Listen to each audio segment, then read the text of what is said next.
still go. Even when you feel slow, you can still go.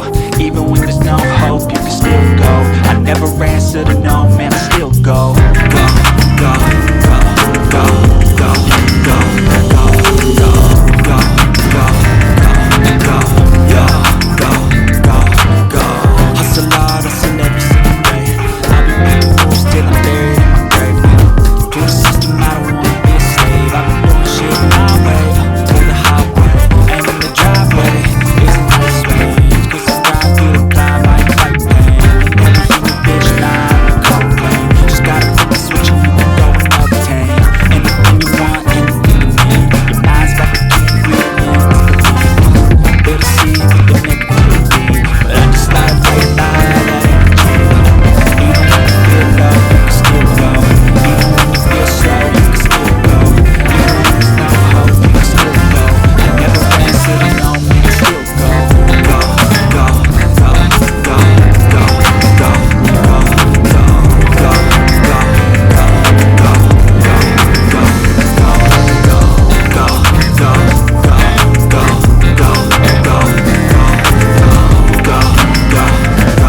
go, go, go, go, go, you got a mind, but even that can change. You can flip the gray matter like some batter in your brain. That's why they say, fake it till you make it A. And if you play that game, then you just might make a change. Rearrange all the bad to okay. Take the worst thoughts saying, turn them to a game. Take the best thoughts saying, put them on display. On repeat in your brain till you're feeling no more pain. Never slow yourself down, you can do some more. Push past all the pain and find a door. Open it up and finally explore everything that you thought you could never do before. Even when you feel low, you can still go. Even when you feel slow, you can still go. Even when there's no hope, you can still go. I never answer to no, and I still go. Go, go, go, go, go, go, go, go, go, go, go, go, go,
Yes, yes.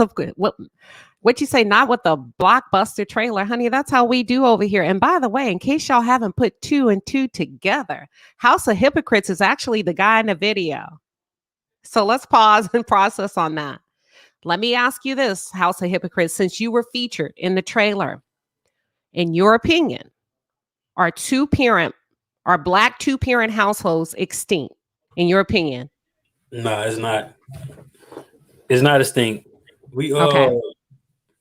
we tend to think because I guess some of our women, a majority of our women are having children with the same particular men, the same percentage of men, what between 10 and 19%. So we might think those particular women are in homes that are fatherless, but people never give credit to stepmoms and stepdads. I don't believe a two-parent household is extinct because there's a lot of black households that have either a stepmother or a stepfather. You know what? That's a different spin when we look at it. I never consider it that way. Blended family households. So that's a really good different spin on it. Journey to Jasmine. What are your thoughts? Two-parent black household. Is that something of the past? And if so, why? Well, obviously not to myself. My parents are out on a date right now.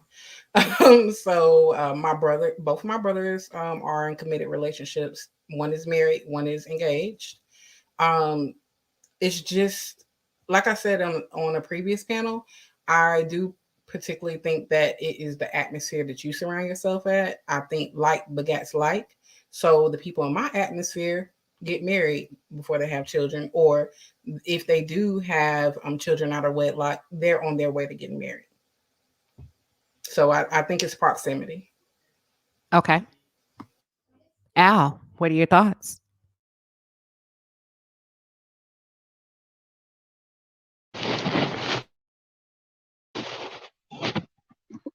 I think it's an agenda pushed by, I think they're not extinct. I just think it's an agenda pushed by the government to make it look like they're extinct. Like the media, everything that people see and portray is like, we're not there.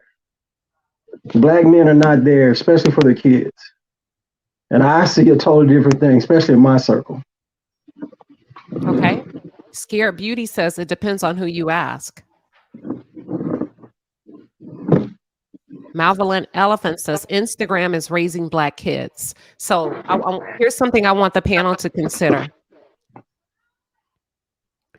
67% of African American households are headed by single women. You took my So point. Daryl, again, my question is, in your opinion, are two-parent black families extinct? It's not extinct. And then you have to take in consideration how they're judging what single mean. I can be with a woman and she is not my wife. On the application, she has to put single in there. So when they say 67% of these women are single, they need to be asking how many men are in the household helping her raise the kids. Either is it the biological father or the stepfather? Great That's question, and I'm gonna come back to that. yeah. I like that. Daryl, what are your thoughts before we go to that? He called out something really interesting. I think that was more anecdotal, and that's why they don't take that stat. But the stats that they do take, the ones that we rely on to run our societies, the ones that govern how much money getting put into different societies, which prisons are built in cities like the one I grew up in, which is Detroit. Yes, 40% of all children as African American, they grow up in two-parent households, which means the rest do not. We know that this has a direct causality with poverty, prison, and single parents, teenagers. So for me, to answer your question directly, the nuclear family is a thing of the past, and like I always say, Queen, these things, like in every other race of like on the whole planet, these things fall at the feet of the men. The men have created this culture, and here we are. Okay. So let's go back to the House of Hypocrites made a point, and I want to throw it out there. When we think about a man being in the home, assisting a woman with children that may or may not be his, but they are not married. Is that good enough for the Black community today? I'm going to start with you, Jasmine. Is that good enough for the Black community? So there's a certain sanctity that comes with marriage, but also I do believe that certain things do fall into religion and culture. So that could be its own subset. But typically, when it comes to parents who are married and have children, the father tends to be in the children's life if there is a breakup 93% of the time more if they were married as opposed to if they were not married. If it was just like a boyfriend girlfriend situation, it drops down to 70%. So I do believe that making someone your life partner and having that respect and reverence for them, to give them your last name before you give your children your last name is, a huge factor in whether or not the father has more of an active role in the children's life. I also think that character plays a huge part of it. And also, was your father active in your life? Because if you don't have an active father to show you how to be a father, to show you how to be a stand-up man, really, how do you know? So, yeah, that's my thoughts. Thank you for sharing. House of Hypocrites. Is marriage a benefit when it comes to raising children in a home? If you have a man in the house, back to what you threw out there, helping a woman, married or unmarried, the fact that he's there and they're unmarried, is that just as good? Is that good enough, in your opinion? The thing on marriage, my parents married, so I don't know if it's gonna be good or a bad thing. The marriage sense of it is just the title. A marriage is just a deeper commitment that y'all gonna make towards to each other. But a person that doesn't have that title within a relationship can be just as good or greater parents. The marriage shit don't really mean nothing to me, honestly. But it's good to have your parents together in the same household. That mean more than the marriage, because you can be married and separated. Okay. Big Al, what are your thoughts?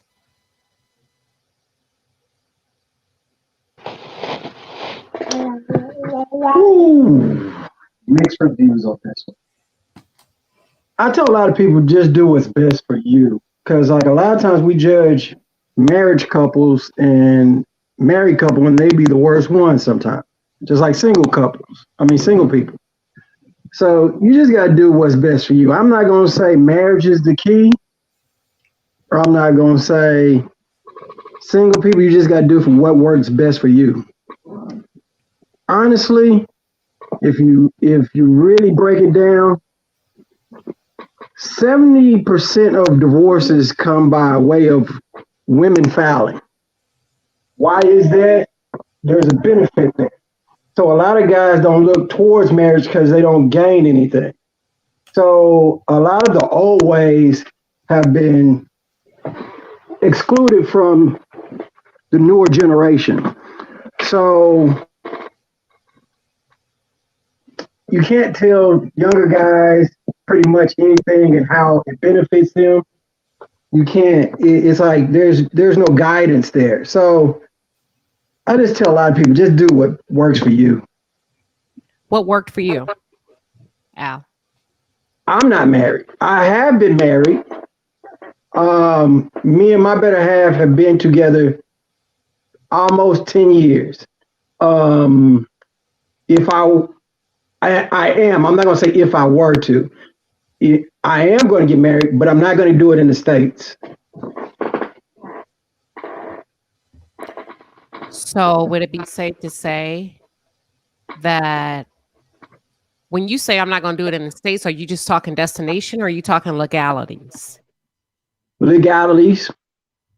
Okay. So you don't really want to be married? No, I mean, that's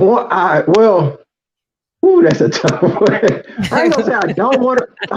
I'm not gonna say I don't want to be married, because I do believe that she should benefit. Well, let's just put it this way.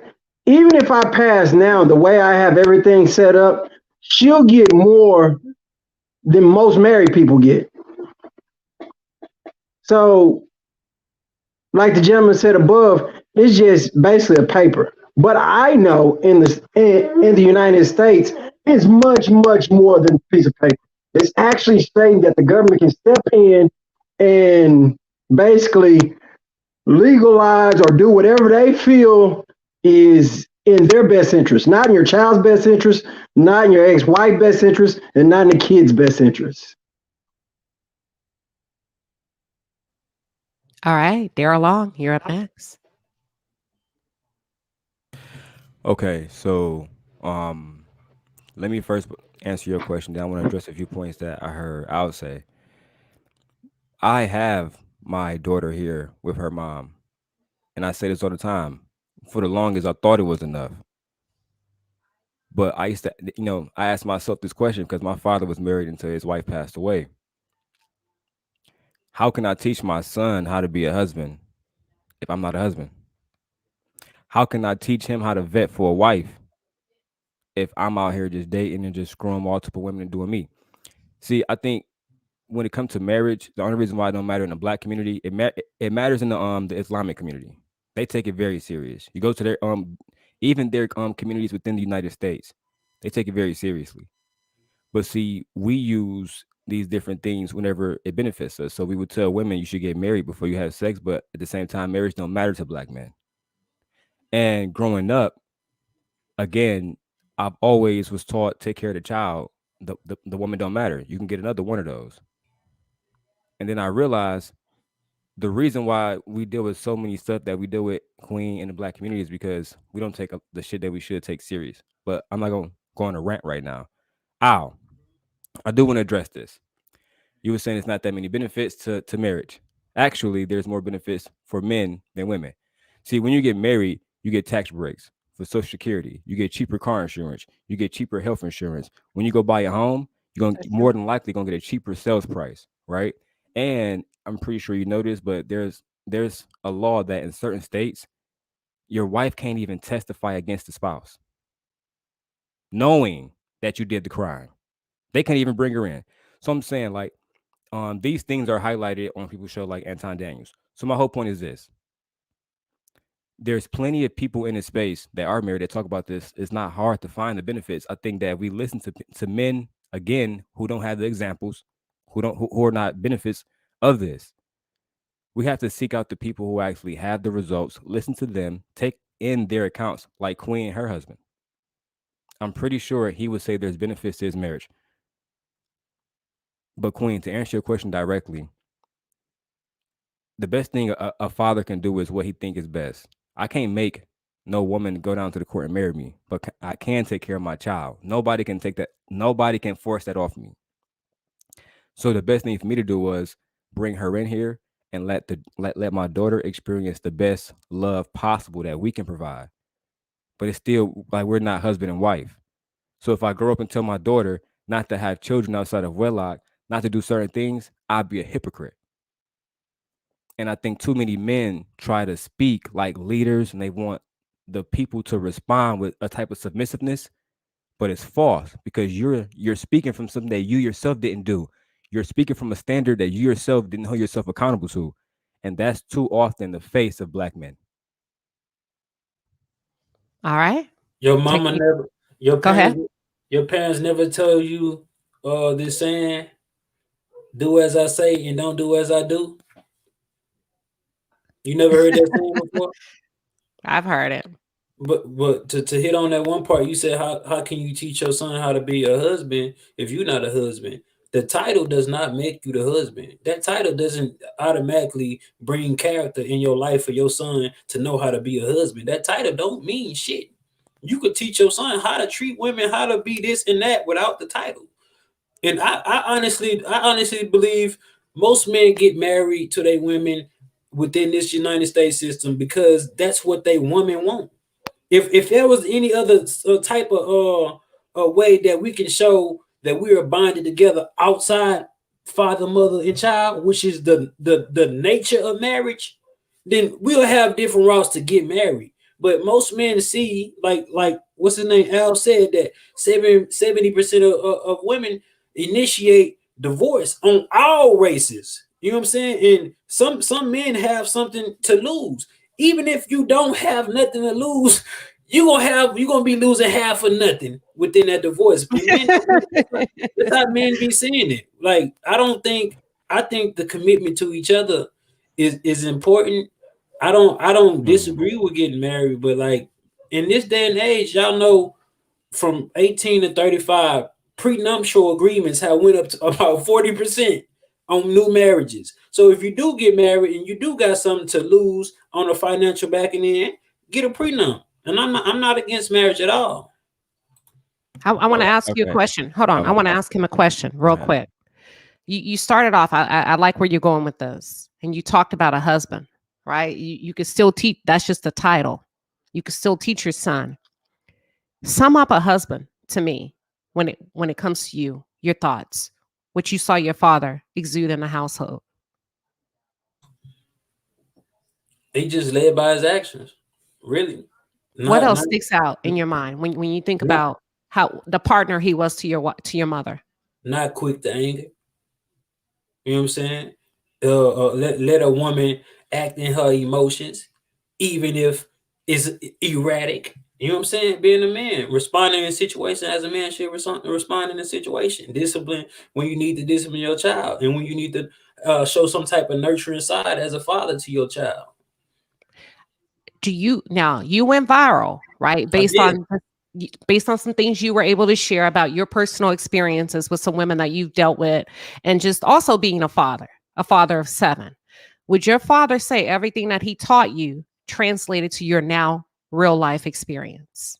Hell nah, not even my mother. And I always have to say this and remind parents: you can raise your children in the best way you can, in the very best way you can. You can teach them morals, you can teach them values, you can teach them everything. But it's gonna come a point in their life that they might not adhere to those lessons and teachings that you taught them. And so, don't be offended, and don't feel like you a failure as a parent if your child not walking that way you taught them up. And I'm one of them children. You feel me? So don't. It's not the fact that any of my parents have failed. It's just I'm my own man, and you might meet a woman that's her own woman. It's the black sheep of the family type shit. Okay. I'm gonna let Jasmine speak on this. And Daryl, I know you were gonna have a rebuttal. Hold it in the think tank, and I'm gonna come back to you. Jasmine, what are your thoughts? Okay. Take your time, Queen. Yeah. My You're thoughts the are only lady on the panel. Take your I time. Yeah. But not surprisingly, not the only product of a 2-parent home, which is actually surprising to me, seeing that seeing the actions, because usually you can tell a tree by the fruit. Sometimes it rolls down the hill and gets really rotten. But that's, I'm no judge. But anyway, I just, how can I put this? Marriage is not the ultimate pinnacle when it comes to like the whole fairy tale part of it. From what I've seen in my own family and just being in relationships, marriage is hard. It's work. It's things. It's something that you have to put effort into. However, it is the best thing for children. I'm not saying a toxic relationship, a toxic marriage, no, but 2 healed people that come together and raise their family to be good members of society, that is what's needed. All going around creating different homes here, there, everywhere, that is destruction to the community. That, I mean, there's no other way to put it. You cannot split your time between so many households, even whether you're rich or poor. To put in like context of Nick Cannon. Nick Cannon is a millionaire. He was born to money. But the simple fact is he cannot split himself between 12 or 13 households. Children need time. My dad, this is why I don't fool with Dusty's right here, because my dad taught me better. He used to take me on this thing called Father-Daughter Day. He said, I'm going to take you out on dates so you never settle for any less than what I give you. And to like my dad took me on a father-daughter day, my last birthday. You know what I'm saying? This is something he does up like really has done my whole life. He has shown me how things are supposed to go. So I don't settle for less. I don't really understand. Well, okay, I'm not even gonna get into the politics of that, like other people's nuances of their life, but for the whole totality of the community, marriage is needed for our community. If we won't have a community if we don't have strong families. Family is the basis of community. So without nuclear families, what do we have? We have chaos, hence what we're seeing in the world today. Like no disrespect to you, House of Hypocrites, but when I saw your viral video, I was offended. I mean, I'm not a baby mama or anything like that, but I'm offended for all the people that I know who are. I'm offended for your children because I mean, low key, I'm kind of offended that you were even called a father because you said you don't want to have anything to do with them. So really, are you a father? If it's like if a tree falls in the woods and no one's around to hear it, does it exist? So if you don't, if you have already said that you don't want to have nothing to do with them, technically you're not a father. But all right, is it fair? Your father was a father to you, right? I don't know, but I guess it's hypocrisy. Life ain't fair though. You know, certain things happen, and I might need to be the teaching lesson in the pinnacle for the Black community to realize, hey, be better, be a better man, be a better woman with your body. I would encourage marriage in the sense of marry before you carry. I can be hypocritical all I want because this is my life. I'm gonna take control of it. You understand? So it's like, yeah, I understand completely where you coming from. Let me ask the Bible you this. says charity starts at home. But go ahead, Jasmine. I said the Bible says charity starts at home. And I take that, I'm interpreting that to me in this particular way. You start with yourself. You start with the man in the mirror. So you can't go around teaching other people something that you don't even practice yourself. You know, and again, it's no shade, it's no judgment, it's life. I know plenty of people with mad different kids. They're not really my friends, but you know, I know them. That's true. But look, the Bible said to get married and shit like that. To complete check it out. But Jesus never married. Jesus never married. Let me ask you this, House of Hypocrites. Is do you desire marriage? Do you desire a wife? Oh yeah, most definitely. Okay. I'm gonna have one in the future. You feel me? But what the Bible also say? To find a wife is a good thing, but it's another scripture say it's a rare thing. It's rare to find a wife. So if I ever find one, I'm definitely gonna hang on to it. You feel me? I'm gonna be talking with a little bit different verbiage. You know what I'm saying? Are you a husband? Hell nah, I ain't no husband. Not right now. Nah. All right. I'm not. Hell nah. Well, that's all right. That's all right. I think Daryl wanted to push back, and Big Al, you're up next. Go ahead, Daryl. Oh, okay. So earlier, I took a few notes. So you said titles don't really matter. So I want to present a question to Jasmine. Jasmine, I am not a doctor. I have no medical degrees, but I want to I want to do a brain surgery on you. Would you allow me? Absolutely. Somebody's unqualified. And before you do, let me just read off these super chats really quick. Yvette Khan, thank you, Queen, for the $5 super sticker. Also, a big thank you to Octavia. We appreciate you for the $5 super sticker. And I had another one come through. Hold on.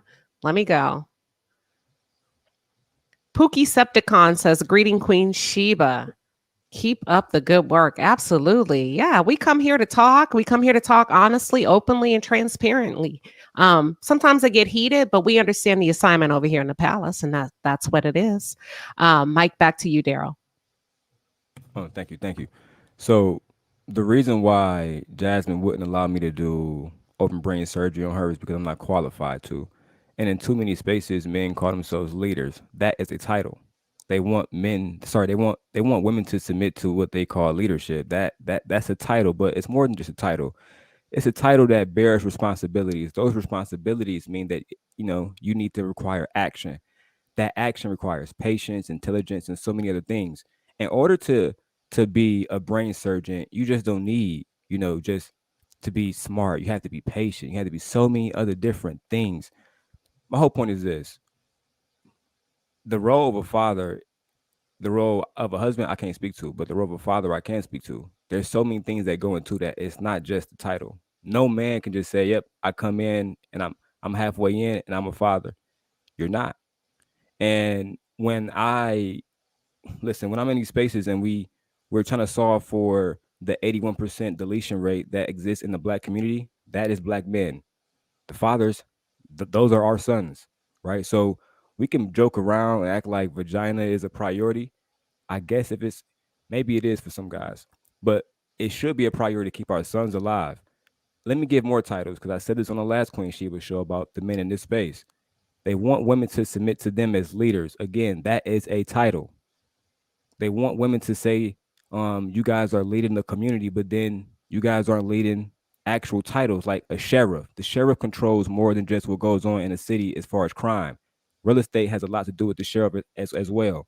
Treasurers. How much money is going to black communities and black businesses that you are stamping on every single time? New entrepreneurs, right? But instead of us spending time to do this, we pursue black women and efforts of doing what? Getting vagina out of them, right?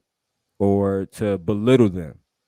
When what we need to be doing is saying, hey, I see that you bring so much to the table, like Queen Sheba. Let's combine what we got for a better result. To like, if not for anything else, for the children, because my whole thing about you, bro, is like the clip. I didn't care about the women, whatever. That's their decision to do, them with you. But the children, they can grow up to be drug dealers. They can grow up to be rapists. They can grow up to do a million different things. A father can't just say he a father. He can't just say, that's my title. You have to, in my opinion, not just you, but all fathers, bear the responsibility, be active, and and bear the weight of all the shit that we did. I do the same thing every day. That's how I think about it. I just think that saying a title was a title is ignorant at best. Real quick before you respond, and then we're going to go to Al. Ann says, I think she's agreeing with you, House of Hypocrites, marry before you carry. She says, I believe in marriage before baby. Go ahead. I think you were about to respond to Daryl. I think I lost it on a point, but yeah, when she made that like that doctor comparison, like or analogy, like those certain credentials, I can't just walk up into a surgery room and try to perform surgery on somebody. That title is important. You need that type of time, the 8 to 10 years, 12 years. You need to put in the time. But I could find a random chick in a club tonight and fly her to Vegas, and we can go get married. We could do that. That's why I say the title don't necessarily matter. It's the actions and the character of you being a husband, father, or mother. Yeah, I didn't want kids, but I was being irresponsible. So don't expect me to be a father. You know what I'm saying? It don't matter how many times I was being irresponsible. We got to bump our head so many damn times in certain stories. But I said that, no, like, not to interrupt you. I said the responsibility comes with action. With all due respect. Yeah. So like if you did that purposefully, that means that you're purposely doing something that you know you shouldn't be doing. True. I mean, he did say he could have pulled out, but he did. But go ahead, House of Hypocrites. I spiced it up right there. I already knew. You telling the story. But that's what happened. That's a fact, though, right? Because we don't get there. Yeah, that's with anybody that has kids. Period. Point blank. Yeah, that's a fact. But I was just on live with Kevin Wesley, and he was saying like most men, which most men could agree with this. We're not thinking responsible with our dick when we are in intercourse. It's just not one of those things. It's one of those. It takes a lot of discipline to control that particular urge. Like I said, if a man can control what he consumes and he can control that urge, and then he a disciplined man. Y'all think it's easy. It's easy sometimes. You feel me? But that's one of them things. It's just like it's being irresponsible. It's being careless. And it just so happened I was careless 7 times.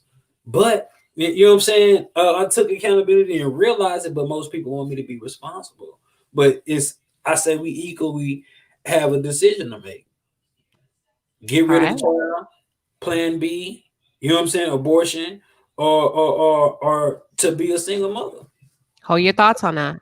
Hold your thoughts, because we're going to get deep and we're about to turn up. So for those of you who are just tuned in and you just pulling up, go get a drink because it's about to get hot, hot, hot. Big Al, you're up next.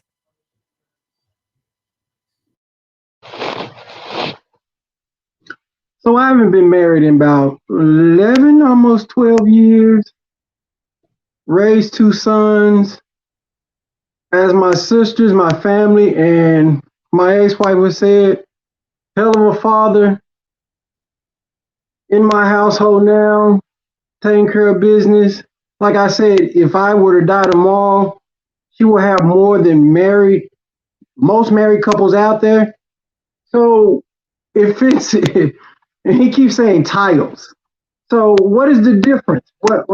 What's the difference between me and a husband now?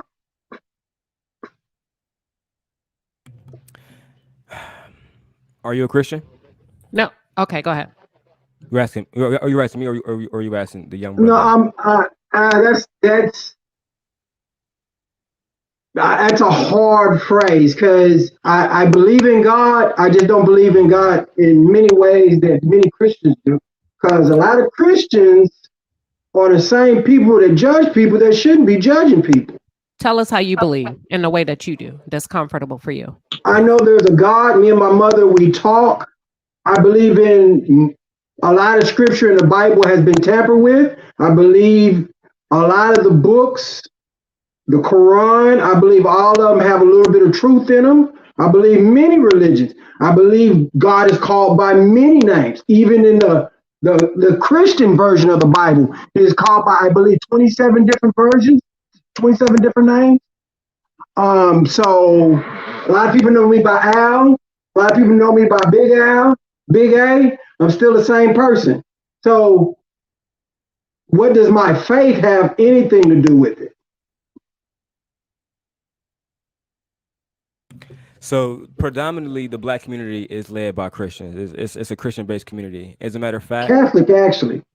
Catholic is a form of Christian, whatever, right? Like, I'm not here to debate the semantics. The point is this: in most of the conversations I've been in, and I participated in the last 3 or 4 years, where women were involved, where babies were involved, even the conversation with House of Hypocrites now, they were saying that the women should have been godly. The women should have vetted him. The women should have marry him. And I say, well, why would they marry him if marriage don't matter and the title of a husband and wife don't matter? It's because the connection to God. It's because of the morals that they want to institute. And they always say stuff like this: we should be like the Muslim community. We should be like, well, let's talk about that community. Their culture and their religion is directly tied. Directly. There is no separation from it. But see, and we want the respect that those men have, and I will say it and institute it again without doing the same things in our community. Right. So we can be in and out, one foot in, one foot in and one foot out on our faith. But when they start using their body as they want and say, I'm 1 foot in and 1 foot out, there's a problem. And then as we actually see, because our arguments mean nothing, the actual results, right? Because they can argue with House of Hypocrites all day. My problem is always this: the seven children, what would they become? The conversation between him and the women don't matter to me. The 7 children, what would they become? So again, even with the conversation with religion, children every single day are going to church and they're telling young boys to don't be like House of Hypocrites, right? That's what they're going to tell them. But then they're going to have 1 foot in, 1 foot out, and they're not going to actually hold these standards. Unlike Muslim women, for example, House of Hypocrites. Can I ask you a question? Were any of the women that you impregnated, were like for sure Muslim, or they have any of those different backgrounds? Bro, I didn't care to even know. Maybe. Were they African American for the most part? I don't even want to discuss their race. That's one thing everybody been trying to get out of me. What was their race? I'm willing to bet. I'm willing to bet my life savings on this. Had you did get one of those women pregnant that were part of those predominant communities, they would know exactly where you were, and you wouldn't be up here just saying, "Well, I don't care about stuff," because that community will hold you accountable. But the Black community, they won't just talk to you, right? Like, we're just going to interview and talk to you. They will find you. They have lawyers and et cetera, et cetera. They actually get busy, unlike like the Black community. We don't hold Black men to a certain amount of accountability that we should, and that's my only point. And it's crazy. My only point to this, Al, is not to come at you about race or religion or whatever. I was simply saying this. Let me make myself very clear. I don't want to spew. If we're going to use religion at all to try to tell women anything about how to police their body, police their vagina, and use religion and moral and God, then we need to keep the same standards for ourselves. And if we cannot do that, then don't be upset when they be on some bullshit, bro. Like, I'm trying to be real modest. I'm kind of tipsy, but I think you understand what I'm trying to say. I don't like inconsistency, right? So again, I'm not going to go to Jazz and say, Jazz, you had your legs open, but you're supposed to be a woman of God. Meanwhile, I'm slinging D and I'm 1 foot in, 1 foot out. That's not what they do over there. I just don't like that. I'm just starting light right now. I'm sorry, Queen. No, you ain't no sorry. We just talking. We all adults. But listen, I have a question. Who's to blame when we think about when we talk about 2-parent Black households, right? And the state that we are. First of all, we have a problem. Everybody mute up real quick. We have a problem in the Black community. So let's not sit here and act like we don't, because we do. And when you think about it, takes two to make a thing go right, especially a baby and a family. Who should we hold accountable for the 67% of single parent households that are headed by Black women? Jasmine. Both people. Both people. Let me put an asterisk on that though. When we talk about accountability, how much more accountable can a woman who really, in 9 times out of 10, kind of have to stay with their children, unless you choose adoption, things like that. How much more accountable can that woman be? The men leave for whatever reason. I mean, I've seen people take it all the way back to Claudia, 1950, 70s type stuff. The welfare system, y'all just want welfare. Man, come on, miss me with that. That's just not the case. Everyone really does need to take accountability for their own sexual prowess, if you will, or sexual irresponsibility, if you will. I hear a lot of people in this particular space talk about men are leaders and they need to really step up, and women, need to be subservient and all this other nonsense. And let me not say nonsense, rhetoric. Let me put it like that. But leaders are not reckless with their seeds. They know what delayed gratification is. If you are a man who is seeking a wife, why would you go about having, quote unquote, I don't even put it in terms. Why would you go about creating all these other households and families when the pinnacle is what you want? Why are you settling for less? Why are you devaluing yourself? And that goes into, if we're talking about value, that really goes into how people see themselves. If you don't value yourself, you're not going to value your children. Like if you don't even like yourself, how you gonna like something that comes from you? That's really the truth. And not to get all metaphysical on you guys. I mean, I know everybody has different beliefs. I study many belief systems. However, my personal belief is that the quote unquote Black community has a very deeply traumatized root chakra. And the root chakra itself deals with sexuality. And if it's unhealed, that then turns into sexual depravity. And that's really what we're seeing, or sexual irresponsibility. And that's what we're seeing in mass. And it creates all these broken homes. And therein it, we don't have a community anymore. And granted, that is not the only reason we don't have a community. Let's be honest. Like I said before, by trade, I'm a historian.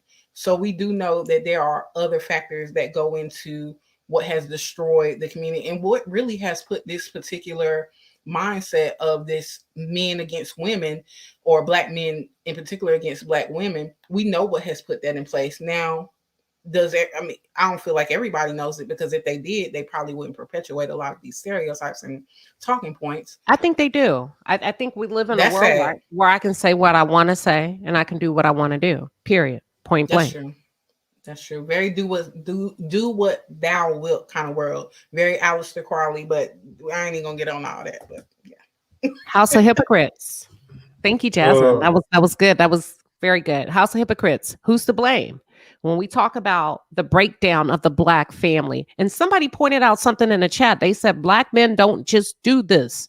They don't just abandon See, children with Black women. They this do it is with other races. So when we think about the commonalities that women are sharing that they've experienced with African American men, right? But there's 50-50 assessment when we think about responsibility.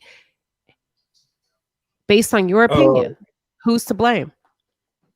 I don't think the systems are to blame. Integration is to blame.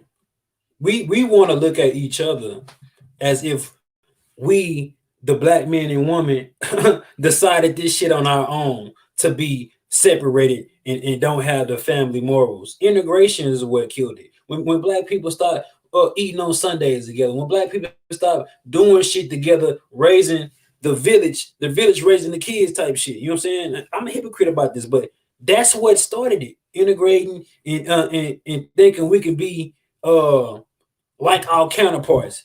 Today you're gonna see our women. I say, bro, like I can't go without scrolling with seeing our women without their natural hair. Just straight weave. Just strolling. We like we adapted this white. We can be that type of shit.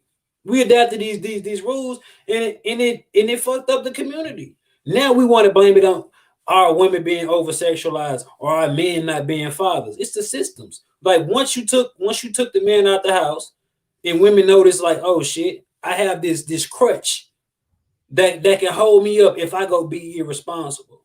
You feel me? Like it's the systems, bro. It's the system. It's not you or me. It's not a Black man or a Black woman. It's the system that the Black women can benefit off of without having a Black man. So if I'm getting free shit, free money, all this as a woman, and I go mistakenly be promiscuous with a dude like me, I have something that's going to back me up. You know what I'm saying? So I don't think it's just us individually. It's just the systems that promote this shit. But let me ask you this. What does that have to do with dick discipline and how you control your dick? If it's easy, a nigga gonna take it. If it's easy, what they say, the statistics is most men are either incels, sexless. I don't even know how to say it because I get so much. So look, most men are sexless. You good. Or have children or don't have children. It's not most of Black men. It's me and the other 19%. And our women are gravitating to those type of men. You think since I went viral and said what I said that women distanced themselves from me? Shit, nah. No. So it's not the bulk of Black men. It's not. It's the small, minute percentage of Black men that is affecting me, playing a part of it, affecting the image of other Black men, because most of our Black women are dealing with niggas like me.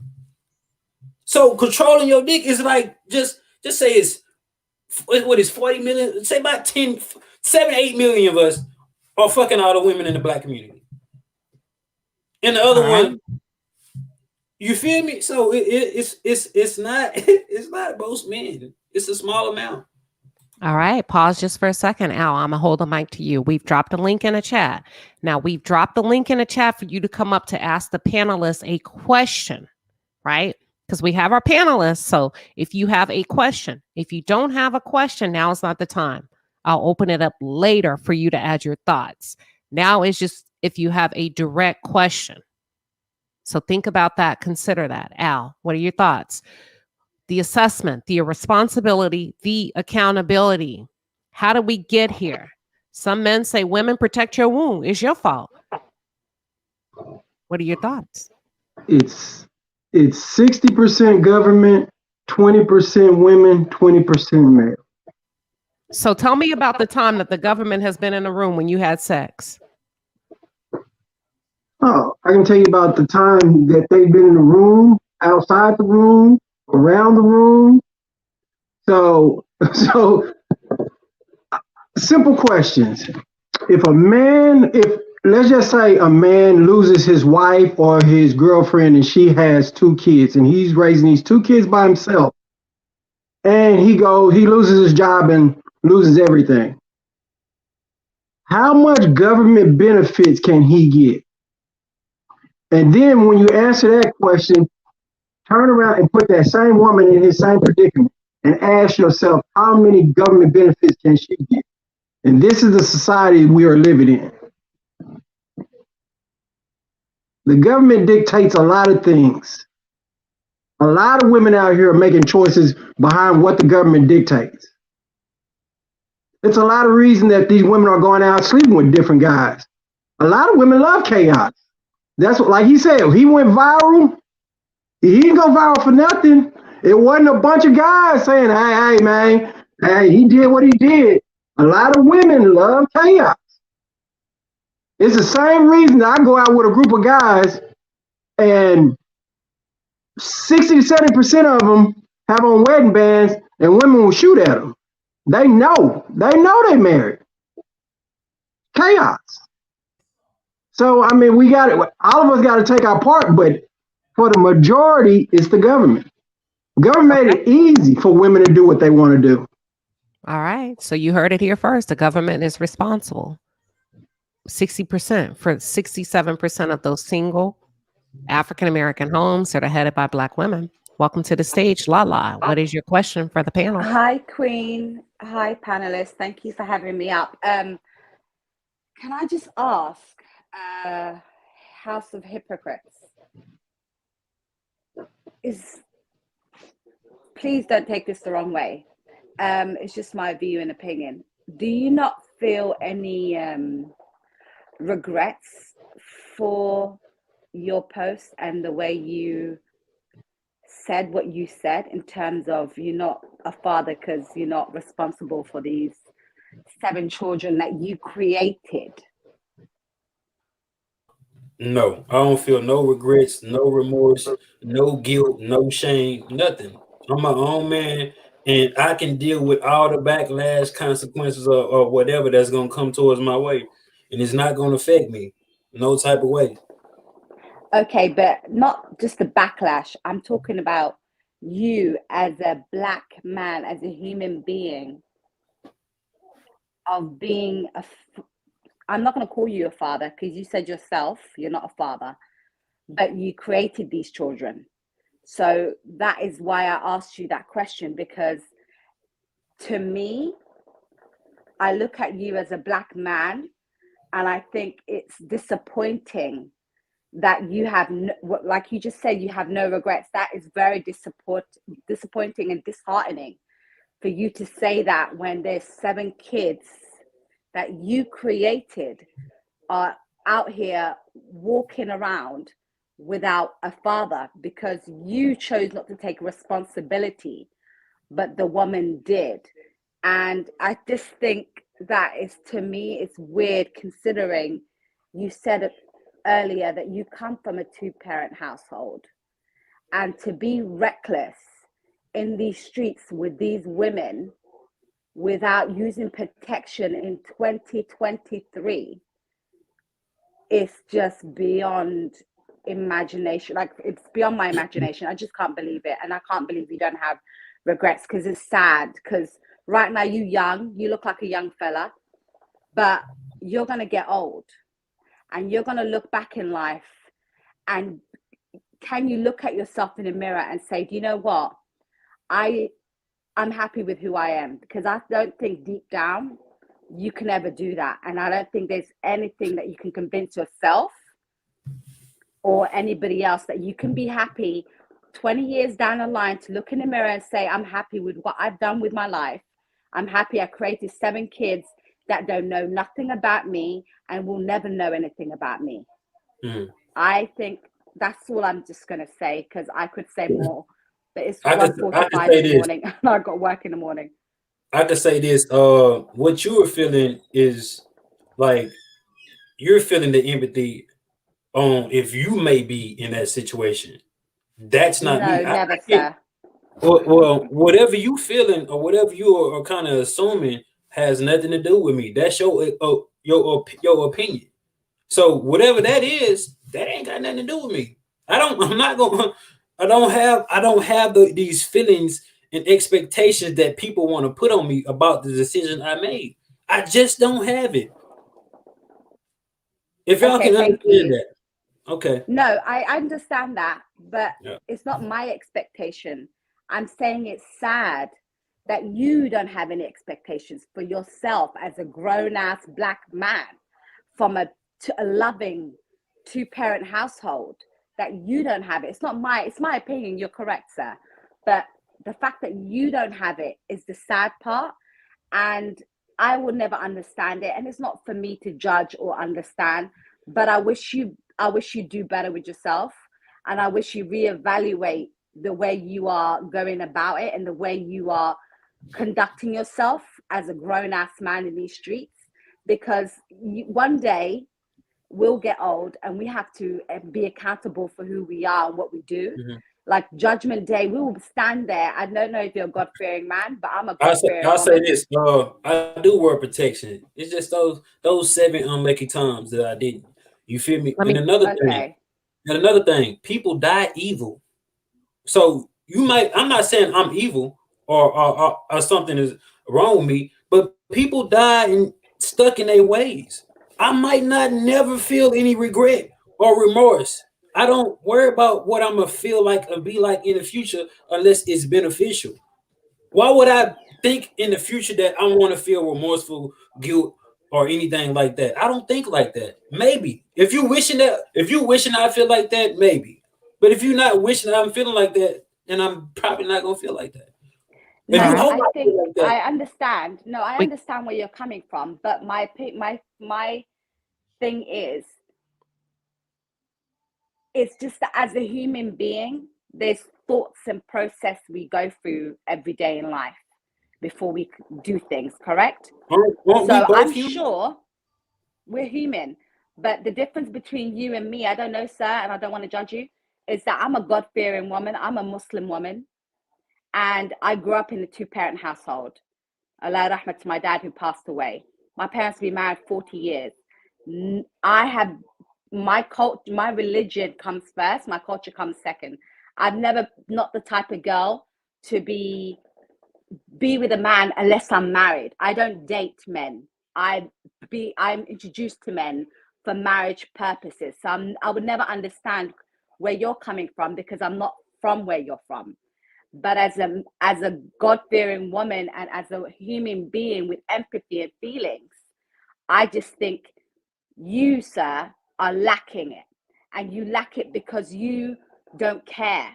And you don't care because that's an internal issue within you that you've got to figure out.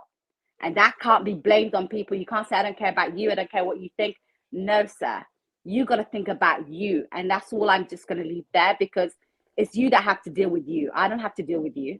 But I wish And you all it's the best. crazy. And I wish you a good journey in life. May God help I've you. already dealt with it. I already I like. don't think so, sir. When you are That's your full, like, opinion. okay. That's your opinion, which yeah. doesn't matter. No, thank you for coming up, Lala. Thank you Thank for you. having me. Thank Thank you you, for having Lala. me. So it's like almost 2 a.m. in London. I brought her Yeah. up and gave her just a little bit of time just because she's been so patient waiting. And I know you're probably well beyond your bedtime, but I appreciate you I pulling had to up, be up Queen. literally. Thank you so much, Queen. I I literally had to wanted be to up make for sure 5 we got hours. you So thank we you. got you in here. Thank you. Take Yeah, care. Grant, no problem. Thank you, Lala. Grant, you're up next. Just as a reminder, you guys, it's if you have a question, okay, if you have a question, but let's give the panelists an opportunity. I'm going to bring Grant up and I see everybody else in the back. Let's give the panelists an opportunity to respond to what we're talking about. Jasmine, can we keep it to like 90 seconds, y'all, so we can keep it moving, keep it fresh? Go ahead, Jasmine. Okay. Not to diagnose anyone because like Daryl said, I'm not a doctor. Right. Psychology was my minor, but baby, that's sociopathic nature. It is to literally have no empathy, no sympathy for not only another human being, but a human being you created that came from your loins, that came from your DNA. That is sociopathic. There is no ifs, ands, or buts about it. So sorry, not sorry. No, that's okay. So if you listen, I'm not taking sides. My job is to be a good moderator. Why don't you, can you give them a little bit of background of how you got here to feel the way you feel about why you feel in your first encounter with hearing that you could possibly have a child? House of Hypocrites. Al, you're up next. I don't think it's sociopathic, whatever that word is, sociopath. Sociopathic.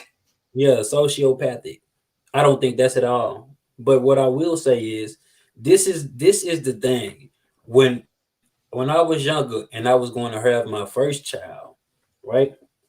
That child was aborted without my knowledge, which sent me in a downward spiral at one point until I had to realize that that's that woman's body.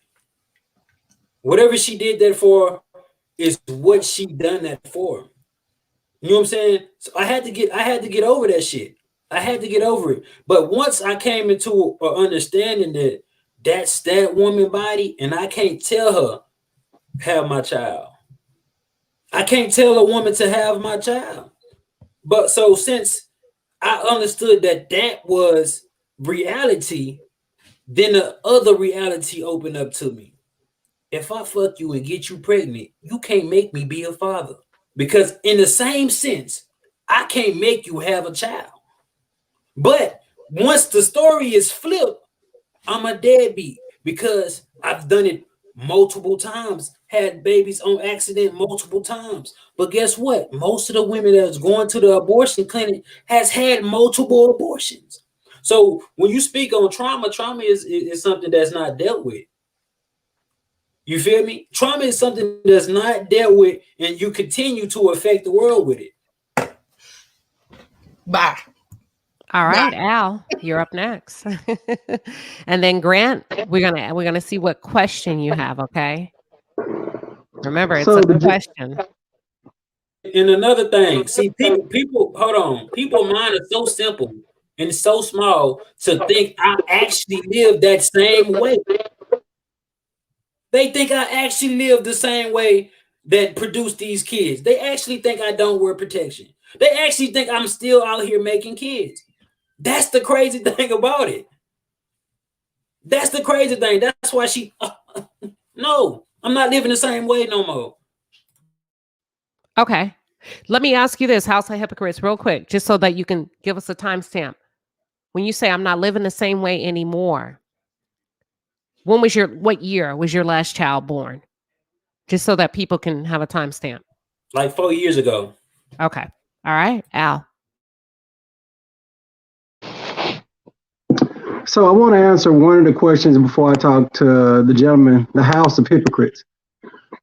So one of the questions I've seen up there is somebody posted that they worked in the Social Security Department for 25 years, and men and women get equal benefits. And this is the dilemma that I'm talking about. Name one man shelter. There isn't, but there's plenty of women's shelters. So there's a narrative, a false narrative that's always given. Now go back to the man, the House of Hypocrites. Him and I are on the complete opposite scales. It is not my job to judge him. I have a daughter. It is my job to raise my daughter to avoid gentlemen like him. See, it's self-responsibility. Everybody's trying to judge a person, but where do you look at yourself and say, okay, it's my job to show her what a man is supposed to treat her like. It is my job to show her how her mother's treated. It is my job, okay, this is what you can't be mad at him for what he does. You can only be mad at yourself for putting yourself in that situation.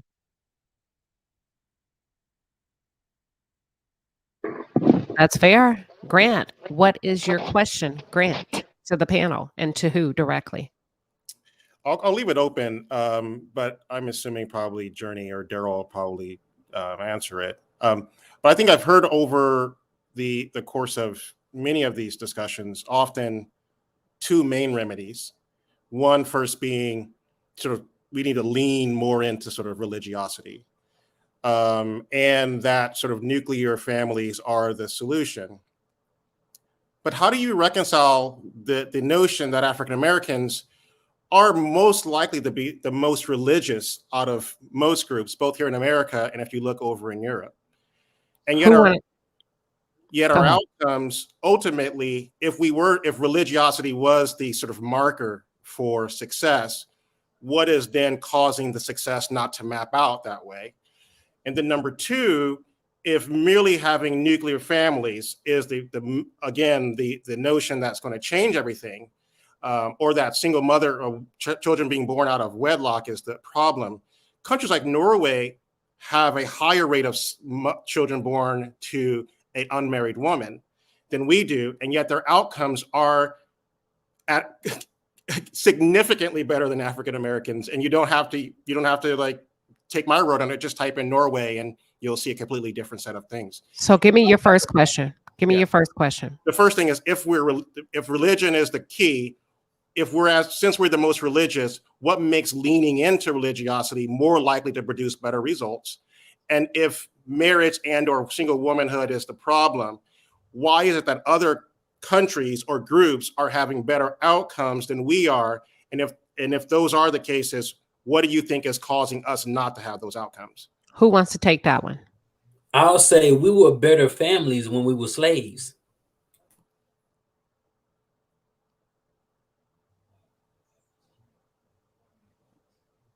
Is that it? I don't want to interrupt you.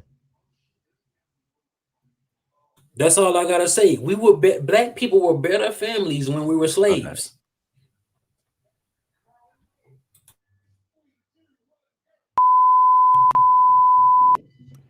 My bad, Al. My bad. Okay. Okay. Go ahead, Daryl. So, Grant, I believe this, man. The reason why we have religion can be it's so different. There's so many different perceptions of opinions that go into this conversation, right? But let's break it down to relationships, right? Are you a Christian or do you believe in God, et cetera, Grant? I'm agnostic. Do you have those traditional beliefs that align with Christian beliefs? Traditionally? Let me give examples that women, when they come to marriage, they should be virgins. Oh, do I believe that? Correct, yes. No, I think that's an absurd notion. Warning, evacuation in progress. I'm glad that you feel that way. That wasn't me either. So the reason why I bring it up, because unlike yourself, these type of standards are held over African American women heads all the time, especially ones who go outside. For example, the women that had children with House of Hypocrites. In the videos that I've seen, a lot of men who are Christians that do have big followings, they speak to thousands of black men every single day, and black women for that matter. So I just believe that if we use religion in the black community to hold up a standard, that it just has to be upheld across all boards. Like me, I don't police vagina, for example, because I had my children, all of them outside of wedlock. But the thing that was most important to me was taking care of my children. And when I got a chance to speak to House of Hypocrites, I was going to speak on why I'm celibate now, because I understand making very bad choices. It don't just affect my mental health, it affects the parents, which ultimately affect the children, which affect the community, which affect everything, like our whole life ecosystem. And then as far as House of Hypocrites, your statement about the slavery, I think that was disingenuous at best. It wasn't disingenuous at all. We were better at being families when we were slaves. Okay, that's just not true, man. So as much as I think you're disprove it right quick. That mean well, it's not something we're gonna need to disprove. I think we need to recognize that anytime you're chattel, correct, it's hard to you to have a good family. And I think we're being disingenuous when we make those kind of statements. And I understand being provocative can seem like it's giving an answer, and it does necessarily make some people feel good. But the reality is, human interactions are important, and over these centuries, we've gotten a lot better at interhuman interactions. There's something functionally wrong with how African Americans currently are operating, and we need to figure that out.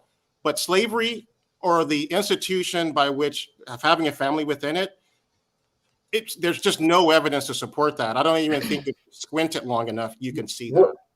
Where do you think the saying "it takes a village" came from? Not from slavery. From your native African, It- it- your That's native indigenous. African Let me break it lineage. down. Let me break it That's down to you. indigenous. But check it out. If a black woman birthed a child, usually they'll take that baby from that woman and eventually sell it to another plantation. Every black woman was getting her child taken away from them. You know what I'm saying? And it's getting sold to another plantation. A black mother knew that since her baby was getting taken away from her, she had to be a mother to a baby that was going to come into that plantation. So the family nucleus was better when we was fucking slaves and we had to stick together, when we had to depend on each other. But we don't have that no more because we got options. We don't need each other no more because we have options to be apart from each other. I'm not speaking no Hold on. ignorant shit.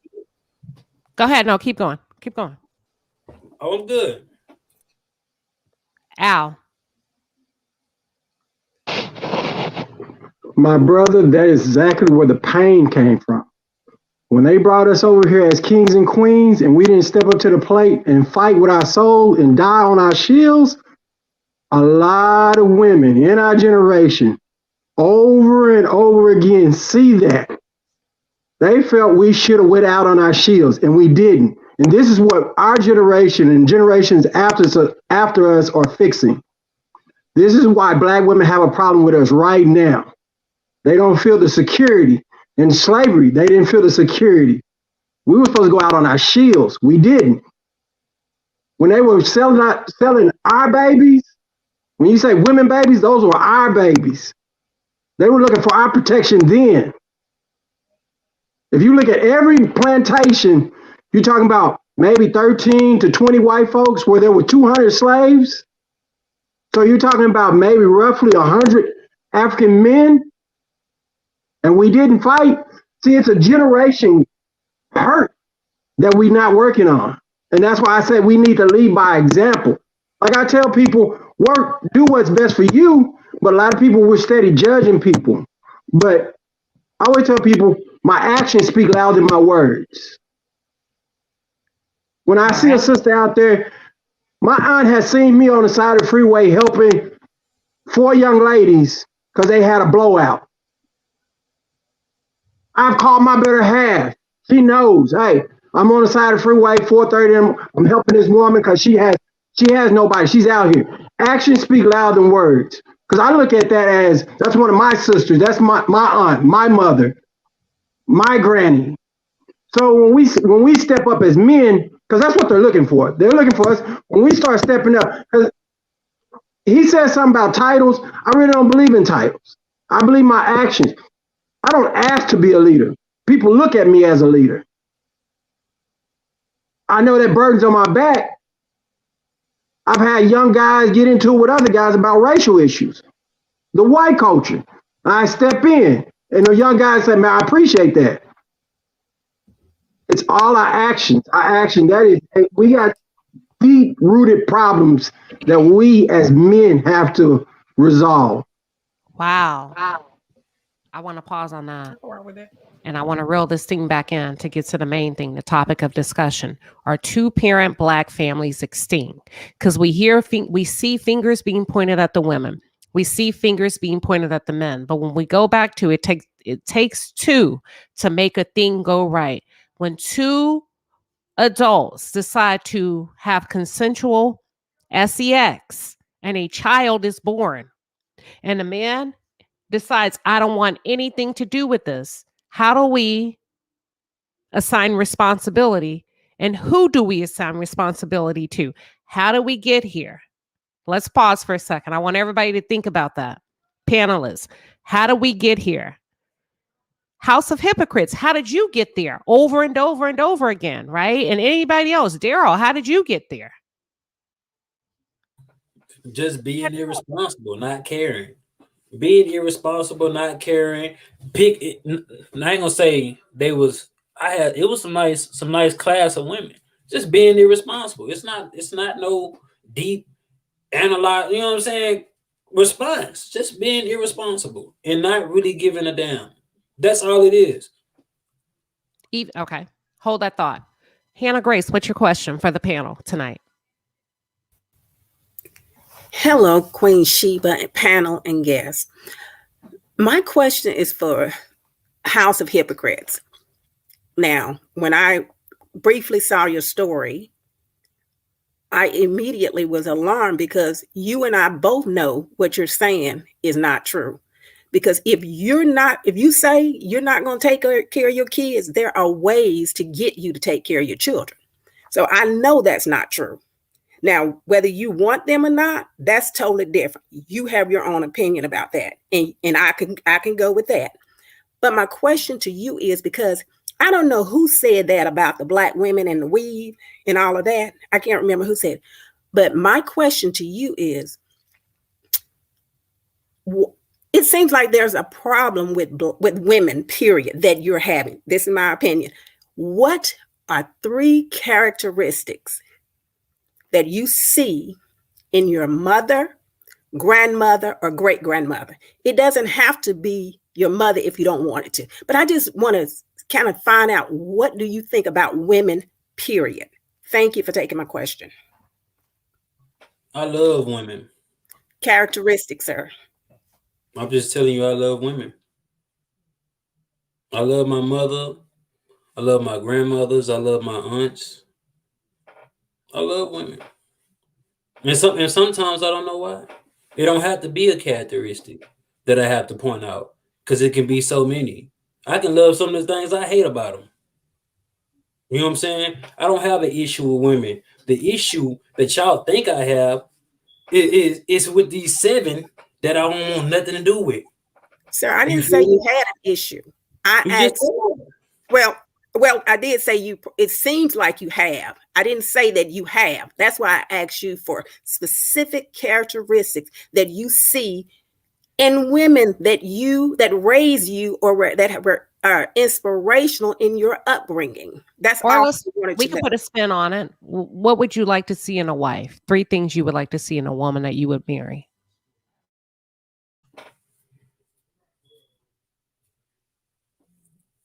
I don't know. That's fair.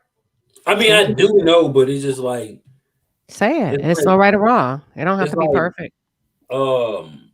Getting up to this bitch and like, I'm cool with the questions and all that, but like, let's just say this: I don't want to be with a woman that's easy for me to fuck on. You want a woman that has some type of standard that some type of decorum that you're gonna live by. You feel me? Because what I like today might change tomorrow. But within that particular thing, just some type of decorum. You gotta hold me to a certain standard for me to want to respect you as a woman. Gotcha. That's chastity, a woman that protects her womb. What else? Give us 2 more. Okay. And another thing is, put your hands on the things that I'm involved with and what I'm doing. So that can be, if I'm selling blooms, motherfucker, had a table so I can sell my blooms, to sell my blooms. You know what I'm saying? I don't know how to put it within a word. I just know a helpmate. How it looks. You know what I'm saying? I know how it looks to for me to admire the women that are in my life and the type of women that I want. Putting it into words is just putting it in a box, so to speak. So it's a thing to think about. But the women that y'all talking about, I got pregnant, was not that. I mean, a few of them could have been, because one of them was somebody's wife. So that's a whole nother story. So what I'm saying is, it's just hard to put it in the box. It And then really one is. more, a helpmate. You're looking for a helpmate. You're looking for a woman that preserves her And a chastity, woman, which is her a womb, woman, and a woman that don't got kids, that don't have children.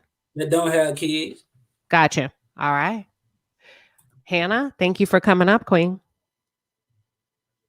Another thing is, you can't Thank you, find Queen me. Sheba and panel. I'm sorry, babe.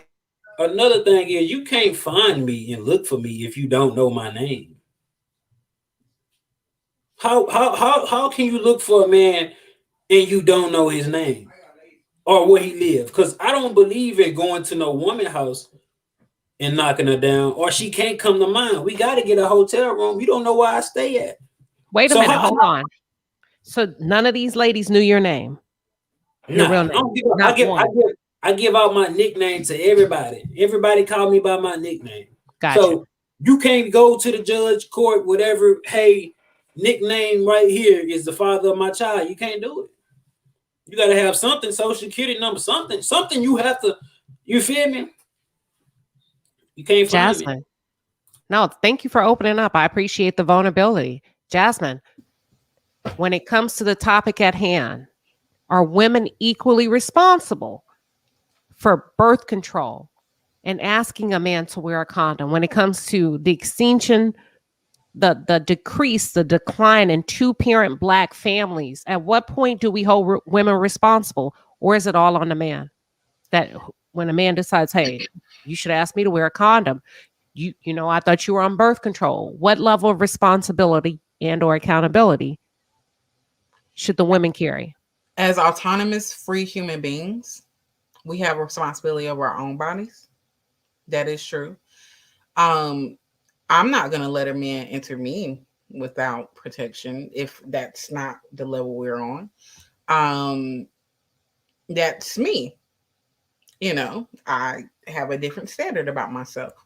However, to go back to standards, it's funny to me that you, as a reckless man, in my opinion, have the nerve, the unmitigated gall to want a woman with high standards, i.e., a woman with chastity, when you literally are the antithesis of that. And let me break down what antithesis means. And I have a little gap in the list, so you know it sounds weird, but it means you're the opposite of chastity. You are literally the opposite of what you want. And the fact is, like attracts like, and you magnetize to you what you are. So you will continue to get bum bees because you are one. No shade, all tea. You have already said what you are. You will continue to get bums. The women who you say have been hitting up your DMs or whatever since this video has gone viral, I guarantee you they are not of quality. Guarantee you they are not these virtuous women that you say that you want to marry. They're not those women, because those women are laughing. Like, I could not help to continue to laugh this entire time. You think you really believe that? I know that. You know that 100%? I mean, in my opinion, this is what I believe. And belief is just what you know. It's an opinion. All right. I got you. All right. Kazi says, stop talking about the kids you don't want. Are you simply just trying to market your book? Oh, so my book is on Amazon. Lord. My Life, My Choice, the Book of Pookie. You can pre-order it right now. Can one of my moderators put the link in the chat just in case somebody's wanting to read it? Check it out. I forgot about the book. You just reminded me. That's okay. Listen. No. Hold on. This is the palace. We are very fair over here, are we not? We're gonna market everybody's stuff, period, whether we agree or disagree. And that's what we do over here in the palace. Go ahead, House of Hypocrites. I appreciate you, Kazi, because I honestly did forget about that. This is good. This is a good panel. The last lady, I wanted to like snap on it, but I'm like, let me be nice because this is a nice panel. Because I'm like, I don't have to expose how I feel about shit. But that's why it took me a little bit of time. So give you a real answer. You know what I'm saying? Because I was thinking like, man. But I like this. I like this show. I like it. You're a father, so you want to exude a little bit of patience just in case the future holds you embracing what you have, right? By way of your lineage. So it's good practice for the future. That's all I'm saying. For your wife, for your children, your future children. It's good practice for all of us, right? It brings out the best in us when we can restrain and answer questions that make us feel uncomfortable. Daryl, what you got to say? Women, responsibilities. You're a single father. You have 4 kids. Are women equally responsible for protecting their womb? Or is the birth control and the condoms and all of that to pull out, is that simply and solely the man's responsibility? Women bear a responsibility. Oh, and I do have the your book right here. I'm about to put it in right now. I got you. I'm about to put it inside the chat right now so everybody can go Take your find it on time. Amazon. Go ahead. We'll wait. Go ahead. No, I got it right. It's ready. So, but I have the question and answer ready as well. No, women bear some responsibility. When I became a father at 19 years old, I had all the responsibility. It's just that simple. And the reason why I say that, Queen, is I hold this opinion. This is not something that I believe is general across the Black community. But I don't believe that Black men and Black women are equal. We're not physically born equal, right? We don't have the same responsibilities granted by us through God, literally. So I think about this, and I said this in the back chat. 1,000 women can come to me, and I know this now at my age now. 1,000 women can come to me literally right now during my celibacy, open their legs up, all fine as hell, unless it's the one that I want and I want it for marriage, and not just for marriage, but so I can literally show my son and daughters how to have an actual household and run it. I'm good. And if I did that 20 years ago, 15 years ago, if I did that 15 years ago, I would not be a father and unmarried, not in my opinion, because what I was doing was being reckless, being irresponsible, using sex as an unhealthy coping mechanism because I wasn't the man that I really wanted to be, didn't have the money I wanted to have, didn't have the life I wanted to have. So what I start to do now is focus on the stuff that I actually want to do to make myself the man I want to be. To me, I believe Jasmine was pretty much correct when she said that these traits that I believe I'm hearing now, they're traits of maybe of a psychopath, but to me, it's somebody who's not the person he wants to be yet. And for Black men, I'm gonna cut you off. For Black men, sex is so easy as a coping mechanism because we can't conquer white men. We can't go out and conquer natural resources and take oil away and start building skyscrapers. We can't do that.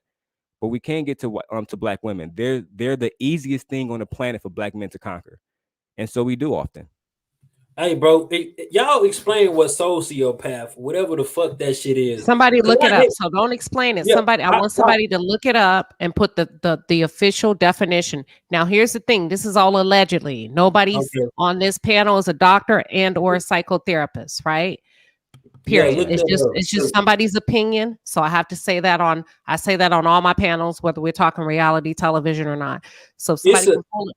Go ahead.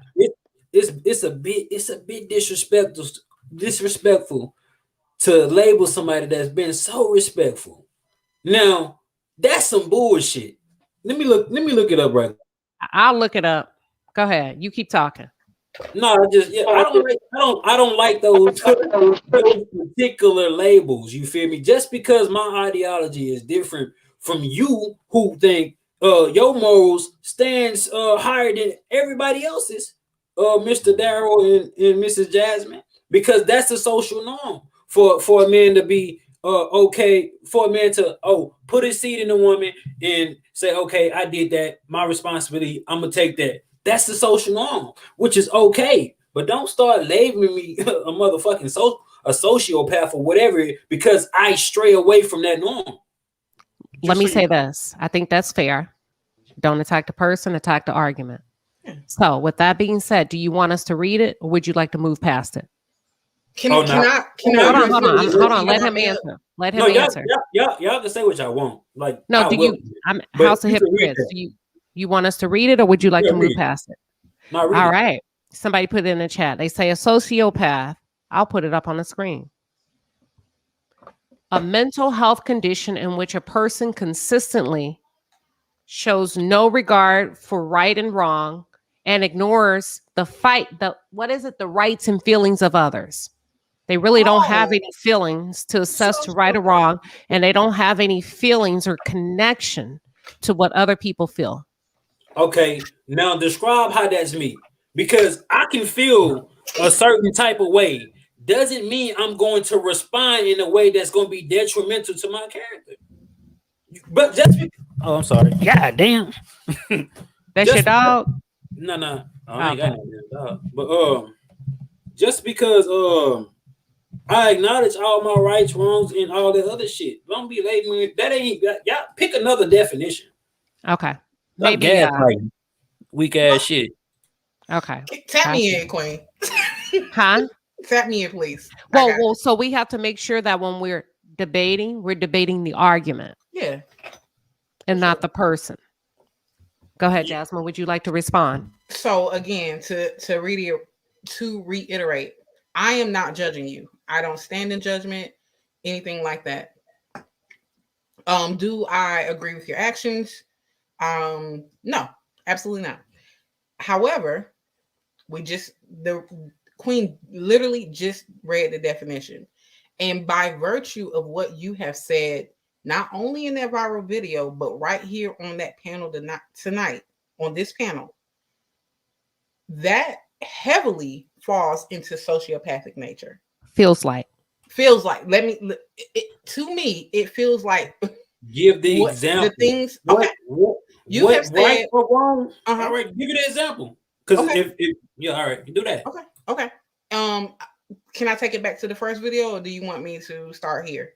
You can give just from this last hour and 36 minutes, give the example where I did not acknowledge or accept the right or wrong doings or ignoring somebody else's feelings.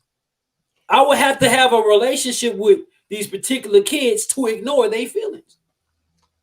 The simple fact that you don't have a relationship with them and you do not deem that or even see that as wrong is what we're considering. The people who are saying this is what we're considering sociopathic from the definition. And no shade. Yes, I'm not a doctor of psychology. However, I did study psychology. Dr. Francis Cress Wilson is one of my favorite people in the world. God rest his soul. We got something in common, baby. Huh? What's that? What was that? He said y'all have something in common, which is just we black psychology. Y'all stay on point. Y'all stay on track. All of that, all that good stuff. Nah, I mean, again, this is all. I don't know you personally, so this is low key all fun and games to me. Like this has been a good kiki for me. I've laughed a lot, and I love to laugh. So but all right, and I'm not trying to call you names, but in some be honest, this all might just be moot because if you don't want to get it, one of my favorite quotes is, "It's bad not to know. It's even worse not to want to know." And the fact is, you don't want to know. You don't want to step up into responsibility as a man. You have literally shirked all responsibility of manhood. You created these seeds. You planted these seeds into fertile ground, and you have not been around to till that land. And therefore, you are not what a lot of people consider a man. It's hard for me. It's hard for me to listen to a woman talk about manhood. But go ahead. Fine. I got a father that showed me what it is. It's hard for me to hear a man sit up here and say that he flat out just denies his own children. It is what it is. How would you feel if your father denied you? I would probably feel horrible, but I don't know that feeling because my dad is like one of my best friends. Exactly. I don't know that feeling. So how can I feel something I never felt before? Which is that I can answer that question. I can answer that question. I have a father that chose not to be in my life. It tastes like it feels like eating a piece of unseasoned meat. There's something missing. Always. And you always yearn for the taste and the flavor. And you always think, what if he were here? What if he poured into me? And I feel like I'm a hell of a woman. However, would I be better, even better, right? Would that boy had not done that if my dad were here? That's what it feels like. So you got 7 people that's gonna feel like that. That's hurtful. No, that's factual. Well, that's what it feels like. Look, since I'm a sociopath, I guess it's better that I'm over here and they over there, right? So hold on. Pause on that, because you're not. She just said in her opinion. So, but did that make you feel some kind of way though? Oh yeah, nah. If you say deadbeat, I can agree with that. You could say whatever is true about me, I can accept. But when somebody try to go do that bullshit labeling you, I can't accept false labels on me. You feel me? And then, like I said, we got something in common, and it went over your head. So do your thing. No, it didn't. It was just beneath me. Al, and then Grant, I want to take your question. Go ahead, Al. What do you have to say in response to what we're talking about?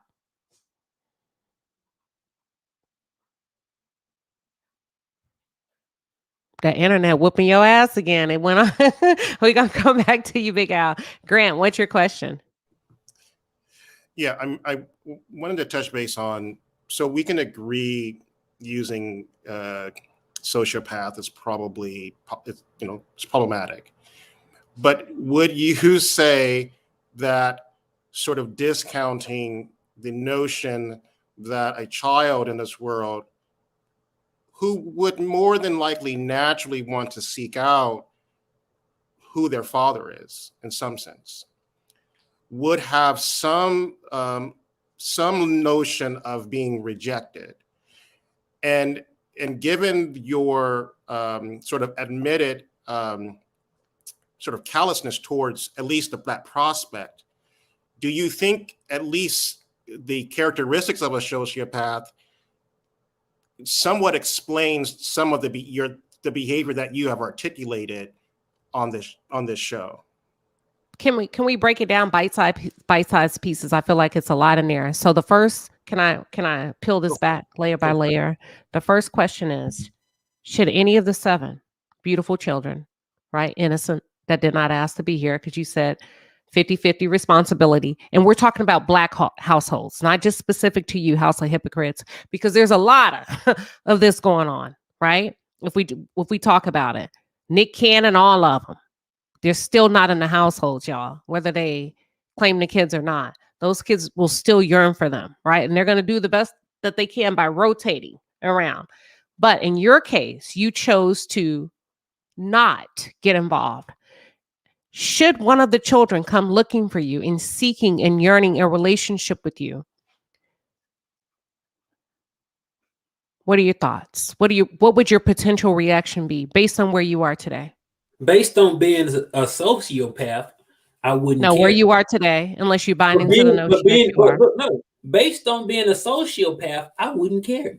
But being a human, I might feel some type of way. So I might just be selectively sociopathic, if that's a word. That's fair. I think that's very mature. That's fair. The second question was, Grant.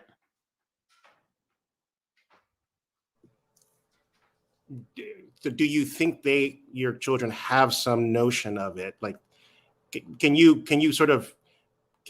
agree that lack of having their relationship with you is problematic?